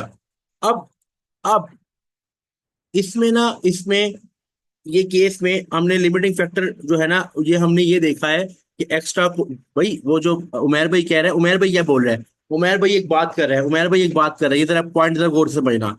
हमारे सवाल में ना उन्होंने हमें बोला था कि अपने पास लेबर थोड़ी कम है, तो उमेर भाई ने बड़े मजे का एक सवाल पूछा कि लिमिटिंग फैक्टर से डिवाइड नहीं करके चेक करते, डिवाइड करके नहीं चेक करते। उमेर भाई वो तब चेक करते हैं जब हमें एक्स्ट्रा कोस्ट या एक्स्ट्रा कोस्ट या एक्स्ट्रा सेविंग निकालने डिफरेंस लें, यानी खुद बनाए, उतना उसका क्या खर्चा आएगा, और बाहर से तो उसका क्या खर्चा आएगा, दोनों का डिफरेंस लेते हैं, और डिफरेंस लेने के बाद उसको डिवाइड करते हैं लिमिटिंग फैक्टर पे। यहाँ हमें डिफरेंस लेने तक बात जानी ही नहीं है। उसकी रीजन क्या है, क्यों नहीं लेके जानी डिफरेंस तक बात? उसकी सबसे बड़ा रीजन ये है, उसका सबसे बड़ा रीजन ये है कि हमें बाहर से चीज मिल ही महंगी रही है, तो हम बाहर जाएंगे क्यों? भाई वो तब था एक्स्ट्रा कोस्ट, जब अगर हमें बाहर से चीज सस्ती पड़ रही हो तो हम एक्स्ट्रा सेविंग निकालते, फिर उसके ऊपर लिमिटिंग फैक्टर निकालते। यानी मैं दोनों में डिफरेंस निकालता। यहाँ पे जैसे अभी एक्स्ट्रा कोस्ट आ रही है ना, अभी तो मेरी एक्स्ट्रा कोस्ट आ रही है, यहाँ पे ये कोस्ट आ रही है और यहाँ पे ये कोस्ट आ रही है। भाई अगर मुझे बाहर जाके लॉस ही हो रहा है तो मैं बाहर क्यों जाऊंगा? मेरा यहीं पे फैसला होगा कि मैं उसको एडवाइस करूंगा कि भाई बाहर जाने की जरूरत ही नहीं है। इसीलिए ना हमने एक्स्ट्रा कॉस्ट या सेविंग निकाली है, सेविंग तो आनी नहीं थी, एक्स्ट्रा कॉस्ट निकाली थी। और extra cost per limiting factor करके रैंकिंग करता, रैंकिंग का उसने पूछा ही नहीं कि कौन सा प्रोडक्ट बाहर से मंगवाना है, उसने कहा एडवाइस करो खुद बनाए या बाहर से ही दें, तो इसीलिए हम वहां तक गए ही नहीं। वो स्टेप जो आप बोल रहे हो ये एक स्टेप अहेड होता है, यानी कि यहाँ तक आने के बाद हम डिफरेंस लेते हैं, खुद बनाने के क्या हर्चा आ रहा है, बाहर से क्या हर्चा आ रहा है, दोनों का डिफरेंस, और फिर रैंकिंग करते हैं। अगर लिमिटिंग फैक्टर हो तो पर लिमिटिंग फैक्टर एक्स्ट्रा कॉस्ट या एक्स्ट्रा सेविंग निकालते हैं। पर यहाँ पे वहां तक बात जाएगी ही नहीं, क्योंकि हमें जो एडवाइस करना है वो पहले ही पता चल गया है कि उसको महंगा ही पड़ेगा, तो एडवाइस यही करेंगे कि भाई खुद ही बना ले। सही है। अच्छा।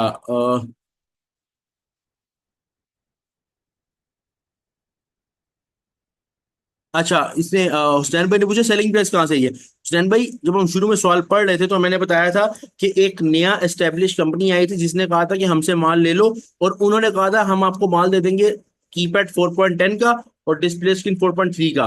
वो बेसिकली यहाँ पे लिखा है 4.1 और 4.3, 4.1 और 4.3। भाई तुम लोगों को ये बात तो पता है ना? तुम लोगों को मुझे बताओ एक बात रहा, ये बताना था, ये भी एक आधा बच्चा मुझे मिल गया था इस तरह का कि उसके साथ थोड़ा सा इस तरह मेरा पंगा हो गया था। भाई क्या 4.1 और 4.0 सेम है या नहीं, यस या नो? ये भी तुम लोगों का क्लियर कर दूं, ये ना होगी यही, ये तो बच्चों वाली गलती ना कराना। क्योंकि मैंने एक बच्चा मेरे से लड़ पड़ा इस बात पे, एक बच्चा मुझसे लड़ पड़ा इस बात पे भाई कि 4.1 और 4.10 सेम नहीं है। भाई बताओ सेम है या नहीं है, इधर सब बताओ। अगर किसी को पता ना लगता है ना सेम है या नहीं भी है, जो लगता है वो बताओ सेम है या नहीं है।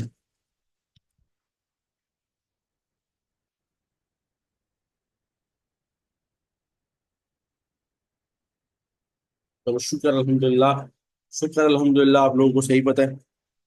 अच्छा, तो इसीलिए ये कहते हैं, मैंने कहा शायद वो ये ना लग रहा हो कि 4.10 था या 4.1 क्यों लिखा हो, क्योंकि बच्चे इस तरह भी आ जाते थे, कभी एक दो दफा इस तरह लड़ाई शड़ाई भी हो गई थी। मैंने कहा भाई यार मुझे उठवा ना लेना, इसलिए मैंने उससे माजरत की और मैंने उसे समझाया कि यार किस तरह 4.1 और 10 सेम है। अच्छा, अब बात ये है कि यहाँ पे हमने एडवाइस कर दिया। अब दूसरी रिक्वायरमेंट इसी में ये है कि हमने डिस्कस करना है नॉन फाइनेंशियल फैक्टर जो रोबर कंपनी को कंसीडर करने हैं जब उसको डिसीजन मेकिंग करनी है। मतलब ये मैं इसको, अगर मेरे लिए पॉसिबल हुआ तो मैं यहीं पे लिखता हूँ इसको, photograph.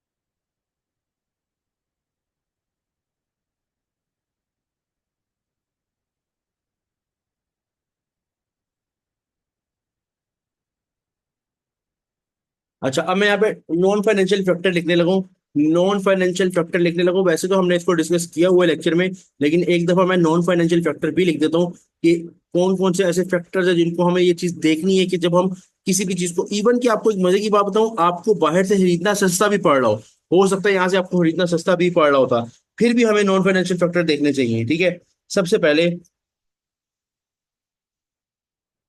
The company supplying us the both components is itself, वो कंपनी बजाते खुद अ न्यू कंपनी। और न्यू कंपनी का सबसे बड़ा डर ये होता है कि आज तो वो वादे कर रहा है, आज तो वो तुमसे वादे कर रहा है, और वैसे भी अगर आप याद हो तो हमें ऊपर पता चली थी ये बात कि वो अभी मार्केट में जगह बना रहा है, तो आज तो उसको वो कह रहा है तुम्हें ये रेट दे देंगे, कल को अगर वो बिजनेस खुद ही ना चला तो क्या करोगे, ठीक है। Itself a new company, so it's the high risk to give to outsource your production to that company. Moreover, new company is giving you selling price uh, that may be lower than other competitors, but after some time, it may face major cash flow issue and discontinue with you. मतलब कि वो company हो सकता है कि आज तो तुम्हें रेट दे रही है, लेकिन कल को हो सकता है उसको ये रेट वारा ही ना खा रहा हो, और कैश फ्लो इशू की वजह से वो आपके साथ डिसकंटिन्यू कर दे। अब आप तो यहाँ से, आप अपनी तरफ से खुशी से, आप अपनी तरफ से तो खुशी से क्या, खुशी से सस्ते में उसके साथ डील करके बैठ गए हो, लेकिन पता चला कि, और पीछे से आपने मशीनें जला दी, मशीनें बेच दी, आपने कहा भाई अब तो हम सस्ते रेट दामों लेंगे। अगर ये रेट सस्ता मिल रहा होता वहां से, हम सस्ते दामों लेंगे, अपनी मशीनें बेच दिया आपने, अपना सब कुछ बेच दिया, फैक्ट्री का वो पार्ट ही बेच दिया, और बाद में 6 महीने बाद पता चला कंपनी ने कहा हमारे तो अपने हालात खराब है, हम तो नहीं दे सकते, हम तो नहीं बेच सकते तुम्हें माल, हम तो नहीं बेच सकते तुम्हें माल। तो ये एक फैक्टर है कि नई ऊपर नई कंपनी, अभी तो जब नई कंपनी आती है ना, देखो भाई अगर तो ये पाकिस्तानी कंपनी हुई तो पक्का चूना लगाएगी, इंडियन भी लगा सकती है कोई, या कोई भी बंदा, कि कंफर्म है कि आज तो जब नई कंपनी आती है ना तो भाई बड़ी बड़ी बातें करते हैं ये लोग, बड़ी बड़ी बातें, हम आपको इस रेट पे देंगे भाई, ठीक है। वैसे ही अब आपको पता है नए नए जैसे जैसे हम जैसे नए नए जवान बड़े हो रहे होते हैं, तो हम लोग वैसे ही हम बातें करते करते बैठे बैठे कोयटा होटल पे, अगर तुम लोग जाते हो कोयटा होटल पे चाय शाय पीने, तो तुम्हें पता ही है करोड़ों का कारोबार वहां पे होता ही है डिस्कशंस में। तो वही वहां पे क्या कहते हैं जो है ना ये क्या कहते हैं ये इस तरह की बातें तो कोई भी कर देगा, हम तुम्हें इस रेट पे दे देंगे, लेकिन हो सकता है कुछ अर्से बाद तुम्हें तंगी होना शुरू हो जाए, तुमने अपना सारा प्लांट बंद कर दिया हुआ है, और फिर क्या करोगे, तुम्हारा बिजनेस इस चीज से बहुत ज्यादा इफेक्ट हो सकता है, ठीक है। उसके बाद द एक पॉइंट और भी है, the supplier has only agreed to these prices for 2 years. After this, it could increase the price dramatically.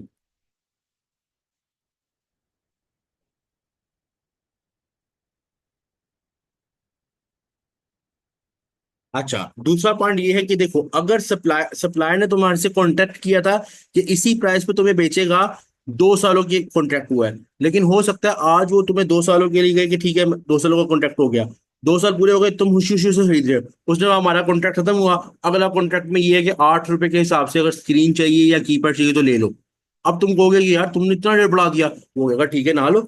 अब तुम तो अपनी मशीनरी बंद करके बैठ गए, तो मसला आ सकता है तुम लोगों को। ये नॉन फाइनेंशियल फैक्टर है, सिर्फ तुम्हें ये नहीं देखना कि सस्ता मिल रहा है तो आज ही खरीद लो, बल्कि नॉन फाइनेंशियल चीज भी आपको देखनी पड़ सकती है।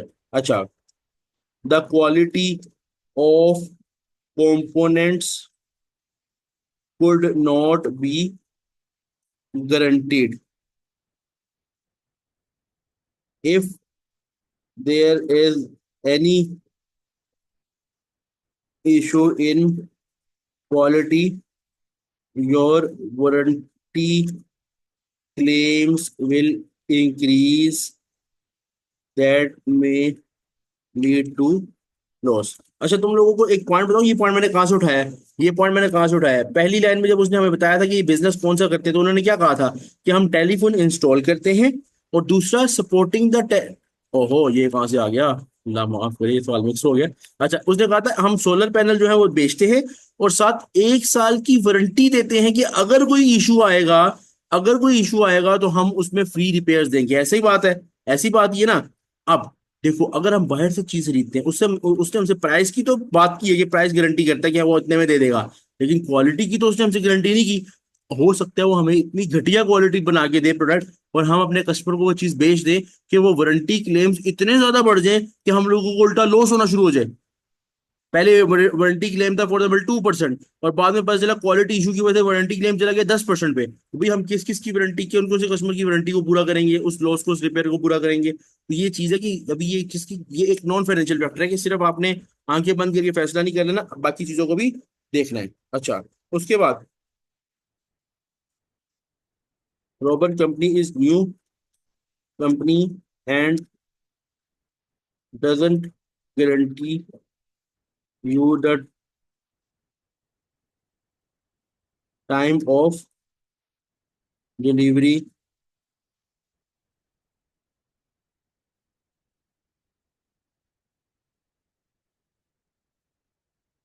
fast time of delivery.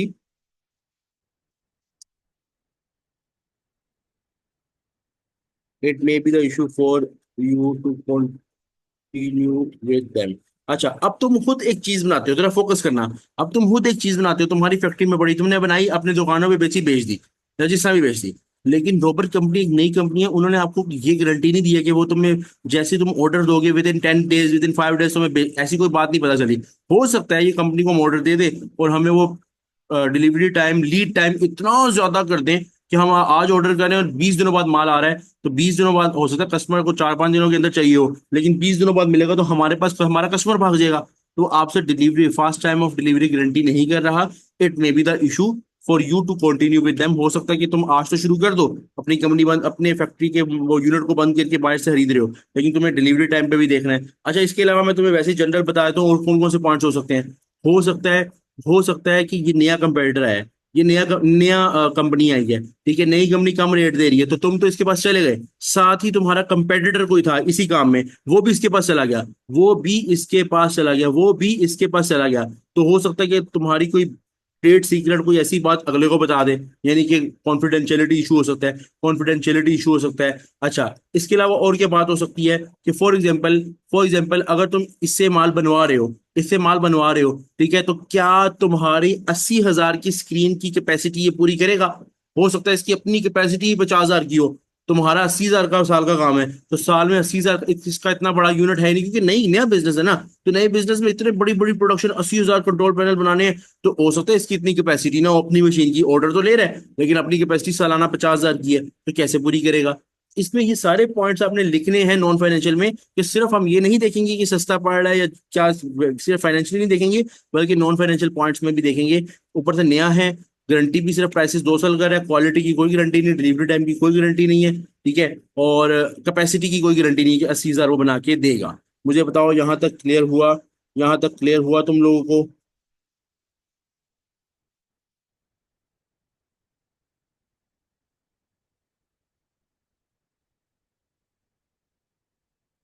अच्छा, यहाँ पे हमारा पहला क्वेश्चन कंप्लीट है। मैं दूसरा क्वेश्चन यहाँ पे लेके आ रहा हूँ। अच्छा यार, एनालिटिकल टेक्निक छोड़ नहीं सकते उसको उसको और वो उसका मैं वो जो क्या कहते हैं, उसके सीआर भी हमारे इसमें लिस्ट में एडेड है। और वो इतना वैसे टेक्निकल चैप्टर नहीं है, उसमें ज्यादातर एमसीक्यूज ही आते हैं, ज्यादातर सीआर कम आते हैं। उसमें मेनली मेनली जो चीजें आती है ना, उसके अंदर कुछ फॉर्मूला है स्ट्रेट फॉरवर्ड, ज्यादातर एमसीक्यूज ही आएंगे, क्योंकि उसके प्रीवियसली भी उसके कोई इतने खास वो नहीं है। लेकिन फिर भी स्टिल उसके एमटीक्यू वो जो सीआर है वो मैं करवाऊंगा, जो मेरे पास पेपर में मेरी नजर में गुजरे हुए हैं वो मैं तुम लोगों को करवाऊंगा, और वो इंपॉर्टेंट है। तो इसका वो वाला टॉपिक भी आपने करके जाना है इतना लेंथी नहीं यार, सिर्फ स्ट्रेट फॉरवर्ड फॉर्मूला, लेकिन करना है, वो करना है यार, वो छोड़ के नहीं जाना कुछ भी। Sure. अगला क्वेश्चन मैं ऐड करूं, 1 मिनट में जरा। इस क्वेश्चन को मैं, ये भी रेलिवेंट क्वेश्चन से रिलेटेड एक क्वेश्चन है, ठीक है। हमने इसमें यही बताना था, lowest cost estimate which could be use as the basis of quotation, यानी कि हम जिसको कोटेशन कोट कर सकें, यानी कि मतलब ये है कि ये भी वही केस है कि हम सबसे लोएस्ट कॉस्ट वही करेंगे जो रेलिवेंट कॉस्ट है, ठीक है। जो हमने एक कल भी केस किया था उस टाइप का केस है, ठीक है।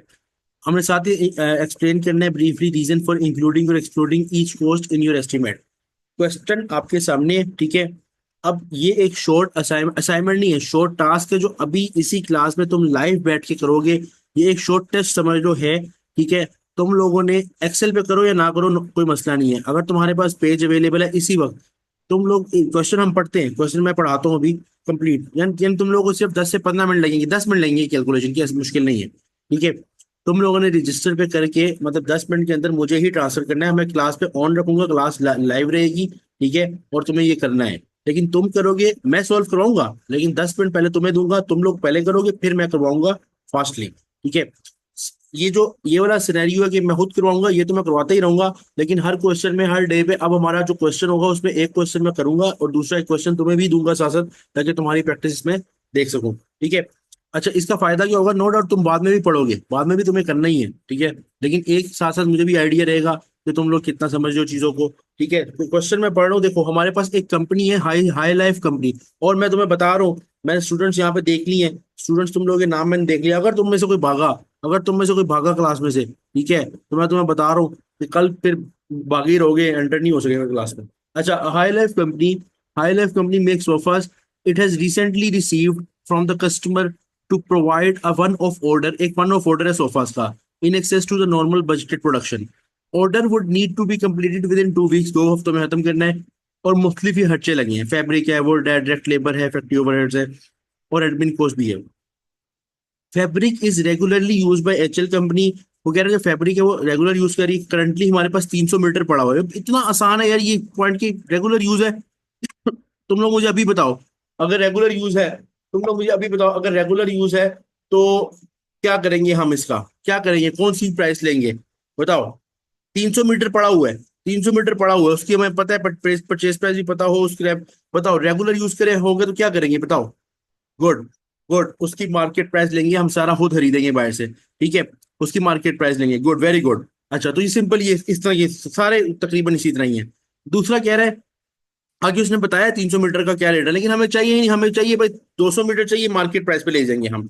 200 मीटर हमें चाहिए, वो हम मार्केट प्राइस पे, वो हम मार्केट प्राइस पे ले जाएंगे। अच्छा, this type of food is regularly use by HL company and usually cost 8.2. However, the company's current supplier earliest delivery time for the wood is 3 weeks time. मसला ये है, मसला ये है, वो कह रहा है कंपनी का जो करंट सप्लायर है वो, उसकी अर्लीस्ट डिलीवरी भी ये है कि वो 3 हफ्तों तक आपको माल पहुंचा सकता है, 3 हफ्तों तक माल पहुंचा सकता है।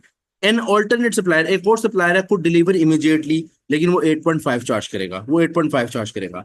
H L has already 500 metre in inventory, but 480 meter of this is needed to complete other existing order. The remaining 20 is not going to be needed until 4 weeks time. अब ये वाला जो पॉइंट है कि कुछ माल वगैरह पड़ा हुआ है 500, उसमें 480 जो है वो उसके बारे में, वुड के बारे में बेसिकली वो बता रहा है कि वुड रेगुलरली यूज होती है लेकिन 3 हफ्ते बाद मिलेगी, अगर किसी और से लेंगी थोड़ी महंगी मिलेगी। अभी हमारे पास 500 पड़ी है, 480 यूज होनी है बड़ी जल्दी करंट ये कहते हैं वे में, ठीक है। अच्छा, उसके बाद नेक्स्ट पॉइंट में वो कह रहा है the skilled labour force is employed under permanent contract. Skilled labour हमारे पास परमानेंट कॉन्ट्रैक्ट पे of employment under which they must be paid for 40 hours week. 40 hours week labour, यानी कि वो कह रहा है कि परमानेंट एम्प्लॉय में है जिसको हमने 40 आवर्स वीक के लिए पे करना है। Even if there is idle time, अगर वो एब्सेंट है आइडल टाइम में स्टिल हमने उनको पे करना है। रेट हम पे करें 16, ऑल दो ओवर टाइम अगर होगा इन नेक्स्ट 2 वीक में देर इज स्पेयर कैपेसिटी, 150 घंटों की स्पेयर कैपेसिटी है, 150 घंटे की स्पेयर कैपेसिटी है। हमें चाहिए डायरेक्ट लेबर, देखो देखो जरा, स्किल्ड हमें चाहिए 200 घंटे, हमारे पास 150 वो है स्पेयर। अच्छा, there is no spare capacity for semi skilled, semi skilled की स्पेयर नहीं है, तो वो हमें 12 रुपए पे वगैरह मिल सकती है। और time and half for over time, अगर ओवर टाइम लगाएंगे टाइम एंड हाफ भी देना पड़ेगा।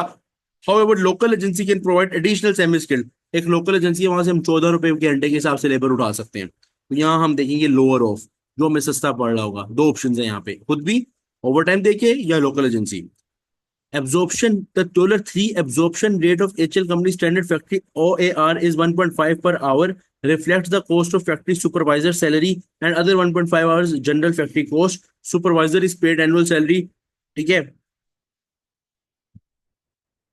uh, uh, uh, and other salary and others 1.5 per hour reflect general, other supervisor paid annual salary and is also paid 15 per hour for any overtime he works. He will need 20 hours overtime of if this order is accepted. उसके 20 घंटे लगेंगे अगर order accept होगा। There is an apportionment of general administration incurred by HL company वगैरह, general apportionment भी होती है administration overhead में। तो हसनैन भाई कह रहे हैं कि सर ये हम पहले करते हैं, आप बाद में बताइएगा।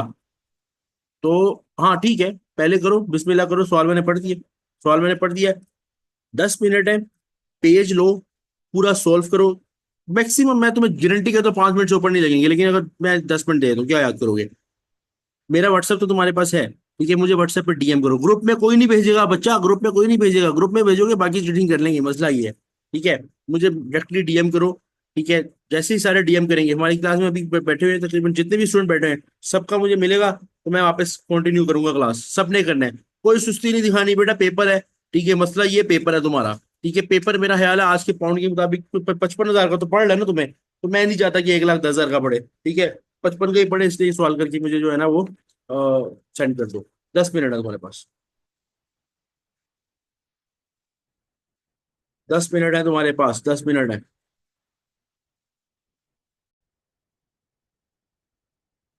अच्छा, 1 मिनट में जरा एक्सेल पे ये ओपन कर लूँ।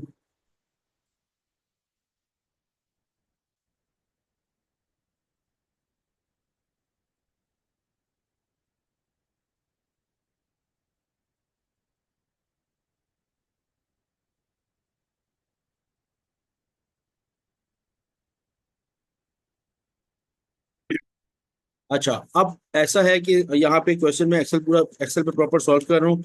सबसे पहले उसने ये हमें सारा कुछ बताया कि कोई वन ऑफ कॉन्ट्रैक्टर जिसके लिए हमें मिनिमम प्राइस बतानी है। अब मिनिमम प्राइस में हमारे पास सबसे पहले उसने हमें दो किस्म के डायरेक्ट मटेरियल दिए हुए हैं, दो किस्म के डायरेक्ट मटेरियल दिए हुए हैं। तो सबसे पहले हम वर्किंग स्टार्ट करेंगे हाई लाइफ कंपनी में direct material.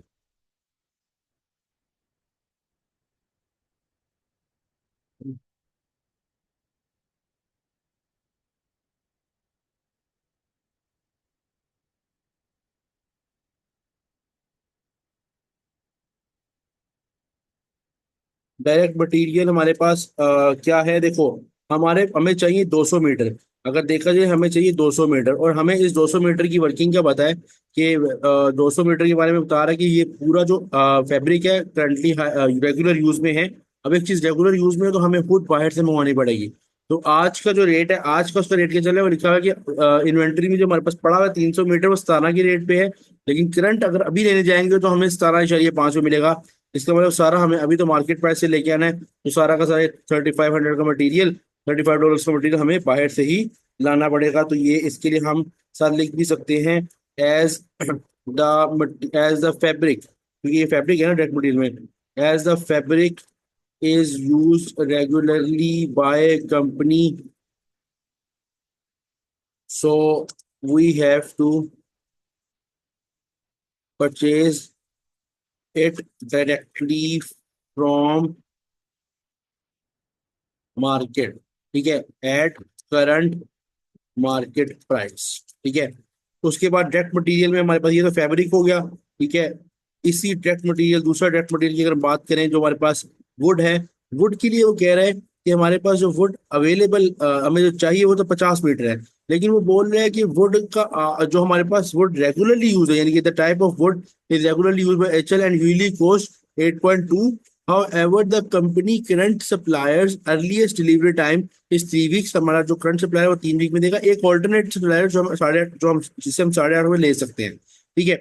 HL already has 500 in inventory, but 480 of this is to be needed other और other existing orders in next 2 weeks, यानी कि इसका मतलब ये कि 480 500 में से तो भाई हम यूज नहीं कर सकते, 20 तो यूज कर सकते हैं। तो 20 के बारे में तो कंफर्म हो गया, 20 के बारे में तो कंफर्म हो गया कि वो हम यूज कर सकते हैं। अच्छा, अब बात पता है क्या है, बात ये है कि जो 20 है ये रेगुलर यूज कर रही है, कंपनी के रेगुलर यूज में। बस ये एक अलग बात है कि अभी उसको 4 हफ्तों के तक वो चाहिए नहीं है, इसका मतलब यही नहीं है कि वो यूज नहीं कर रही।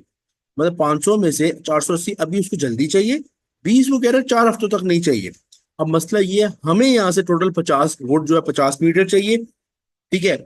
20 मीटर हमारे पास जो अभी कंपनी के पास पड़ी है वो हम ले लेंगे कंपनी के जाके स्टोर से, लेकिन बात ये है कि हम इस पे जो ये लगाएंगे रेलिवेंट कॉस्ट लगाएंगे, हम यहाँ पे उसकी स्क्रैप वैल्यू या इस तरह की चीज नहीं देखेंगे, बल्कि कॉन्सेप्ट तो ये कि रेगुलर यूज है। हमें एक्चुअली तो ये 20 मीटर बाहर से ही मंगवाना चाहिए था, एक्चुअली तो ये 20 मीटर बाहर से एट करंट मार्केट प्राइस मंगवाना चाहिए था, क्योंकि एक चीज रेगुलर यूज कर रही है कंपनी, एक चीज रेगुलर यूज कर रही है कंपनी। अब अगर हम ये 20 मीटर अभी बाहर से मंगवाएंगे तो हमें तो 3 हफ्ते में मिलेगा। तो हम इस तरह करेंगे कि हम अभी अपने वो सप्लायर जिसने 3 हफ्ते लेट माल देना उसको ऑर्डर दे देंगे, लेकिन यहां से 20 रुपए का 20 मीटर वुड उठा लेंगे, यहाँ से 20 मीटर स्क्वायर वुड उठा लेंगे। अच्छा, इसी वजह से ये जो 20 मीटर है वो हमें सप्लायर वाले रेट पे पड़ेगी वुड 8.2 के मुताबिक, क्योंकि देखो ना जरा गौर से समझना, जो 8.2 रेट है वो हमारा वो वाला सप्लायर है जो 3 हफ्ते बाद ऑर्डर पहुंचाता है। एक और सप्लायर भी है जिसे हम मंगवा सकते हैं फौरन 8.5 पे, लेकिन भाई जो 20 मीटर स्क्वायर फुट पड़ी हुई है, जो 20 मीटर स्क्वायर फुट पड़ी हुई है, उस मीटर स्क्वायर फुट को तो हम यूज कर सकते हैं ना। तो हम अपने एग्जिस्टिंग सप्लायर को 20 मीटर का ऑर्डर दे देंगे, प्रोजेक्ट की 30 तो हमें चाहिए, 30 बाकी तो हमें अर्जेंट चाहिए। जो 20 पड़ी है उसकी बात हो रही है, तो जो माल पड़ा हुआ हम सोर्स के पास गए, हमने कहा हमें ये 20 मीटर चाहिए क्योंकि तुम्हारे तो काम में है ही नहीं 4 हफ्ते तक। उसने कहा रेगुलर यूज हो रही है। हमने कहा भाई अभी तो दे देना, और हमने उसे कहा कि तुम क्या करो हमारी बेस पे ऑर्डर कर दो, तुम्हें 3 हफ्ते बाद मिल जाएगा ना, तुम्हारा हमारा हाथ तक क्लियर हो जाएगा। अल्टीमेटली एक्चुअली तो हमारी वजह से उसको खरीदना तो पड़ा ना। इसका मतलब हम इनडायरेक्टली ये भी कह सकते हैं कि हमें उसी रेट पे पड़ा जो सप्लायर हमें दे रहा है 8.2 के रेट पे। मुझे बताओ इस 20 मीटर की स्टोरी समझ आई है किसी को, आप लोगों को, कि 20 मीटर के लिए 8.2 क्यों लिया है, 20 मीटर के लिए 8.2 क्यों लिया है, बताओ। 20 मीटर के लिए 8.2 का रेट क्यों लिया, ये समझ आई है।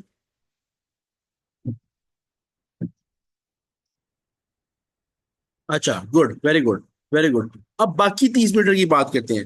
बाकी 30 मीटर जो है वो हमें अब अर्जेंट चाहिए, और बाकी 30 मीटर का ये मसला है कि वो अगर हम अपने एग्जिस्टिंग सप्लायर को बोलते हैं तो वो हमारे पास पड़ा नहीं हुआ, वो हमारे हमें मिलेगा ही 3 हफ्ते बाद, और हम इतना वेट नहीं कर सकते। तो उसके लिए हम मजबूरन ऑल्टरनेट सप्लायर के पास जाएंगे जो हमें 8.5 पे वो दे रहा है। तो हमारी टोटल अमाउंट बन जाएगी, हमारी टोटल अमाउंट बन जाएगी 419, हमारी टोटल अमाउंट बन जाएगी 419, यानी 30 मीटर अल्टीमेटली हमें 30 मीटर हमें अल्टीमेटली जल्दी ही लेना पड़ेगा, क्योंकि वो हमारे पास अभी है नहीं। 20 तो था ना, तो चलो यूज कर लिया, कल को मंगवाएंगे अल्टीमेटली वो रेट लगा लिया, लेकिन जो 30 है वो तो हमें इमीडिएटली चाहिए, तो वो हमें फिर खरीदना पड़ेगा। अच्छा, उसके बाद हमारे पास अगली चीज आ गई, डायरेक्ट लेबर। डायरेक्ट लेबर, अगर डायरेक्ट लेबर देखी जाए तो हमें कितनी चाहिए, स्किल्ड है हमें चाहिए 200। अगर स्किल्ड की बात करें तो वो हमें कह रहे हैं स्किल्ड लेबर फोर्स जो है ना वो परमानेंट कॉन्ट्रैक्ट पे एम्प्लॉयमेंट पे काम कर रही है और उसको हम पे कर रहे हैं। और मसला ये है कि नॉर्मली वो काम कर रही है, सिर्फ हम अब आगे सारा उन्हें ओवर टाइम का केस बता दी कि ओवर टाइम अगर लगवाना है या नहीं लगवाना, जो भी, ठीक है। लेकिन वो कह रही है in the next 2 weeks there is a spare capacity of 150 labour hours. यानी वो कह रही है कि 150 लेबर आवर्स के लिए तो सीधी बात है कि जीरो की रेलिवेंट कॉस्ट होगी, क्योंकि 150 का तो सीधा ये सीन है ना, 150 का तो सीधा यही सीन है ना भाई, कि 150 तो स्पेयर है, वो तो आप अपने पास मंगवाओ या ना मंगवाओ वो तो इररेलीवेंट है, तो वो तो जीरो हो गई कॉस्ट। जो रेलिवेंट है अब उसको देखते हैं। वो कह रहे हैं कि जो है ना लेबर फोर्स, वो under permanent contract of employ under which must be paid 40 hours week labour even if there is idle time due to absence of order. वो कह रहे हैं अगर उसको हमें ओवर टाइम पे करना ही पड़ेगा हर सूरत, अगर हमें उसे काम निकलवाना है, उसे हमें ओवर टाइम पे करना ही पड़ेगा अगर हमने उसे काम करवाना है, तो इसका मतलब हम इसको ओवर टाइम रेट पे लेके जाएंगे, क्योंकि वो कह रहे हैं चाहे एब्सेंस ऑफ ऑर्डर की वजह से वो काम आइडल टाइम भी बैठे, लेकिन अगर ओवर टाइम कराना है तो फिर उसको रेट पे करना पड़ेगा टाइम एंड हाफ पे।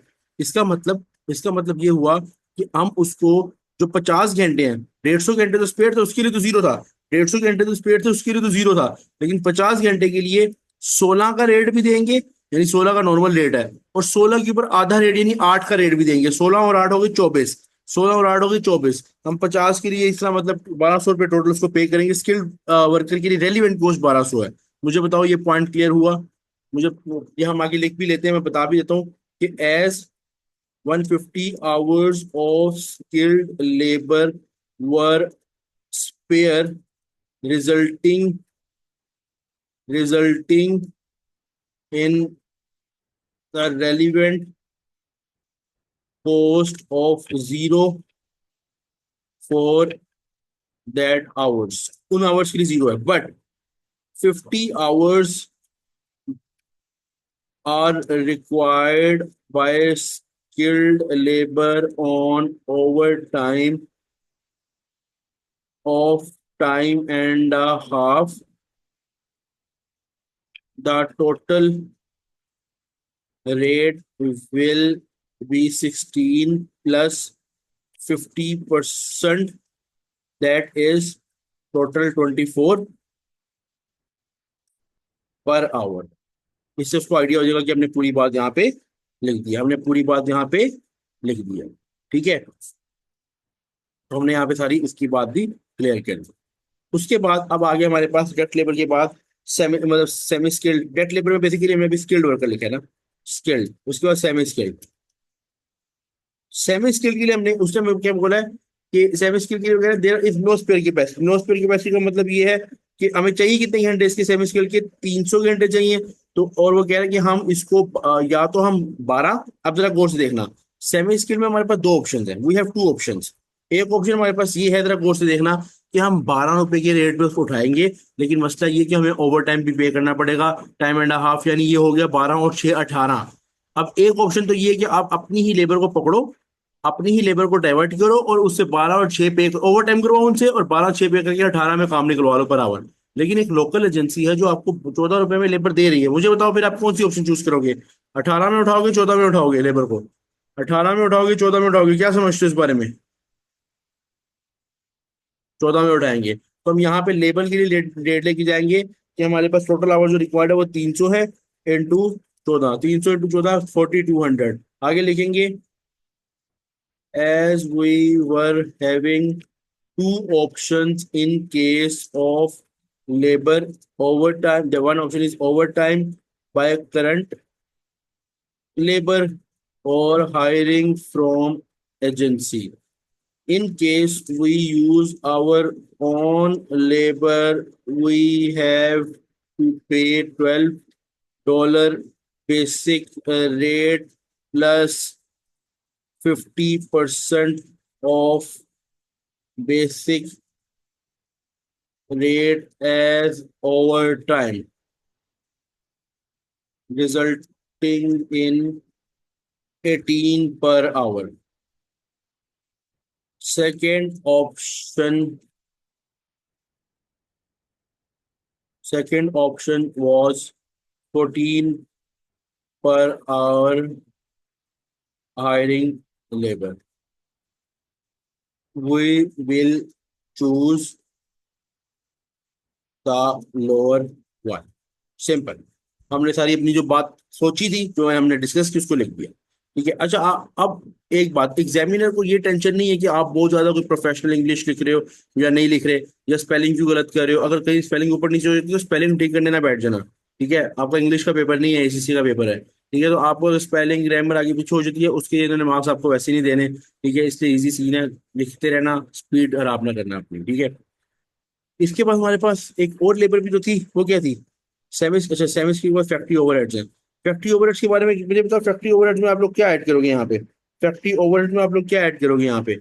फैक्ट्री ओवरहेड्स के बारे में वैसे तो वो कह रहे हैं कि 3 का एब्जॉर्प्शन रेट है, और 1.5 पर आवर रिफ्लेक्ट करे तो cost of factory supervisor salary, and 1.5 per hour reflects the general factory cost. Supervisor is paid an annual salary, उसको हम एनुअल सैलरी दे रहे हैं, लेकिन अगर वो हम ओवर टाइम लगाता तो उसको 15 रुपए मिलेंगे, उसको 15 रुपए मिलेंगे। उसकी सुपरवाइजर की टाइम कितना है, मतलब उसके फैक्ट्री ओवरहेड में सुपरवाइजर का टाइम कितना है?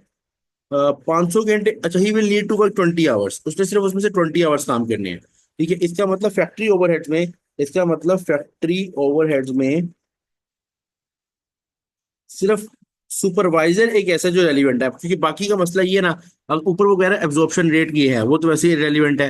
1.5 hour reflect the cost of factory supervisor salary, वो बता रहा है कि पर आवर बता रहा है कि सुपरवाइजर सैलरी का क्या हिसाब किताब होता है। एंड अदर 1.5, यानी कि टोटल वो बता रहा है, other 1.5 relate to general factory cost. उससे पहले पर आवर के मुताबिक बताया, फिर वो आगे कह रहा है कि supervisor is paid annual salary. भाई उसको हम एनुअल सैलरी दे रहे हैं, और अगर वो ओवर टाइम लगाता तो 15 रुपए देंगे। तो यहाँ पे हमारे पास सिर्फ एक चीज रेलिवेंट है कि उसने हमारे पास जब आना है उसको एनुअल सैलरी तो मिल रही है। पहली वाली कैलकुलेशन तो पर आवर उसने बस एक्सप्लेन की है, वहां उसका काम नहीं है। लेकिन एनुअल सैलरी जितनी भी इसको मिल रही है वो हमारे लिए रेलिवेंट है, चाहे वो हमारे पास काम करे या ना करे, उसको एनुअल सैलरी मिलनी है। सिर्फ जो रेलिवेंट चीज है ना, उसके जो 20 घंटे जब वो आएगा हमारे पास, उसको जो ओवर टाइम के 15 रुपए के हिसाब से रेट मिलेगा, वो यहाँ पे रेलिवेंट है। सिर्फ 15 वाला रेट यहाँ पे रेलिवेंट है, क्योंकि वो नो डाउट उसको हमारे यहाँ पे ओवर टाइम लगाने हैं। ठीक है, वो ओवर टाइम लगाने हैं। ठीक है, तो मुझे बताओ कि इसकी फिर अमाउंट क्या आएगी? 300। अच्छा अहमद, आपने बोला 150 ओनली, 150 कैसे आया?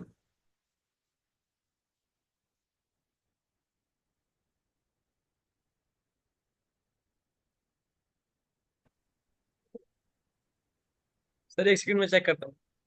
जी जी, चेक करो चेक करो। अच्छा, हाँ हाँ हुसैन, पूछो पूछो हुसैन, पूछो क्या कहना चाह रहे हो?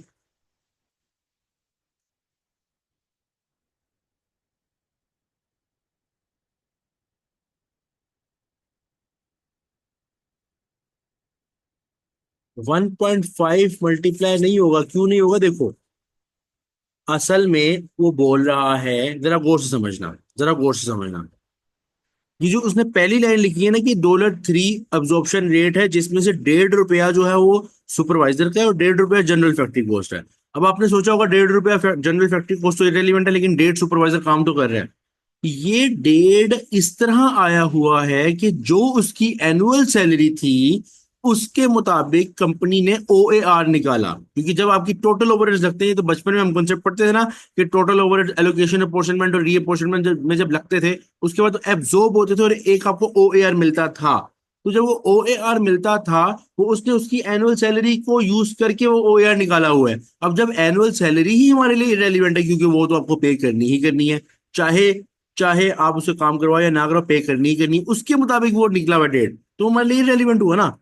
ये उसकी बेस पे एक ओया निकाला हुआ कंपनी ने कि हमें हर घंटे का लेबर जो सुपरवाइजर 1.5 रुपया पड़ता है, एनुअल सैलरी जितनी भी उसकी होगी divided by hours, number of hours जितने वो लगा रहे हैं, तो एक उन्होंने OAR करके बता दिया कि 1.5 रुपया लेबर सुपरवाइजर की कॉस्ट है, 1.5 रुपया जनरल फिक्स कॉस्ट है। भाई अब वो हमारे, एज्यूम करते हैं कि अगर वो हमारे प्रोजेक्ट पे काम करता है, तो हम उसके 1.5 रुपया ये पे करेंगे। अगर नहीं भी करता तो 1.5 रुपया तो फिर भी पे करेंगे ना, क्योंकि उसकी एनुअल सैलरी का पार्ट है ना, एनुअल सैलरी से निकली हुई वैल्यू है, तो वो इररेलीवेंट है। ठीक है। हाँ हाँ, जो जो वो वाला पॉइंट है, नो डाउट कि जो ओवर टाइम उसने लगाना है, वो जब भी ओवर टाइम लगाएगा 15 मिलेगा, तो अब उसने हमारे साथ ओवर टाइम 20 घंटे का लगाया, तो भाई फिर तो वो तो बनता है। ठीक है। ठीक है। अच्छा, गुड हो गया, गुड हो गया। उसके बाद हमारे पास लास्ट पॉइंट क्या है? Administration overhead. मुझे बताओ, एडमिनिस्ट्रेशन ओवरहेड जो है यहाँ पे कितने दिए हुए हैं? 10% ऑफ टोटल प्रोडक्शन कॉस्ट। वो कह रहा है एडमिनिस्ट्रेशन जो है ना ओवरहेड, वो एक जनरल एडमिनिस्ट्रेशन ओवरहेड है, यानी कि एक अपोर्शनमेंट हुई हुई है। भाई अपोर्शनमेंट का मतलब कि कोई खर्चा है, कोई खर्चा है, कोई पूरे हेड ऑफिस का कोई खर्चा है, या कोई भी खर्चा, उसका कुछ हिस्सा आपको मिला है। तो भाई अगर आप ये प्रोजेक्ट लो या ना लो, यानी ये आप उसको ये वन ऑफ कॉन्ट्रैक्ट करो या ना करो, आपको ये खर्चा करना ही करना है, तो ये वैसे ही हमारे लिए इररेलीवेंट है, वैसे ही हमारे लिए इररेलीवेंट है। ठीक है, तो एडमिन कॉस्ट हम यहाँ पे लिख देंगे admin cost is zero. Admin cost is zero. Factory overhead में हम ये लिख सकते हैं we have supervisor annual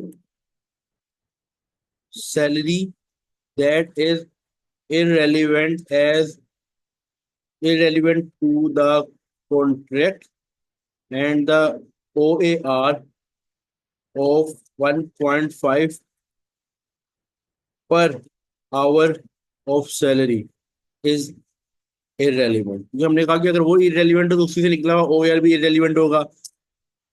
No doubt the overtime paid specifically due to project will be relevant। ये बात लिखती admin cost apportioned admin overheads are always irrelevant। ये तो सिंपल सी बात है। डायरेक्ट मटेरियल में हमने इसका इसका नहीं लिखा था, किसका नहीं लिखा था, वुड का। वुड के लिए भी डिस्कशन लिख सकते हैं, डिस्कशन में लिख देना कि वुड में हमारे 30 जो थे वो हमने क्या कहते हैं महंगे खरीदे थोड़े से, और 20 जो पड़े हुए थे वो हमें उसी रेट पे मिल गए क्योंकि हमने ऑर्डर कर दी 3 हफ्ते बाद कंपनी मंगवा लेगी, कंपनी मंगवा लेगी। ठीक है, अच्छा। उसके बाद यहाँ पे हमारे और मेरा ख्याल है कोई खर्चा नहीं, तो हम यहाँ लिखेंगे कि टोटल रेलिवेंट कॉस्ट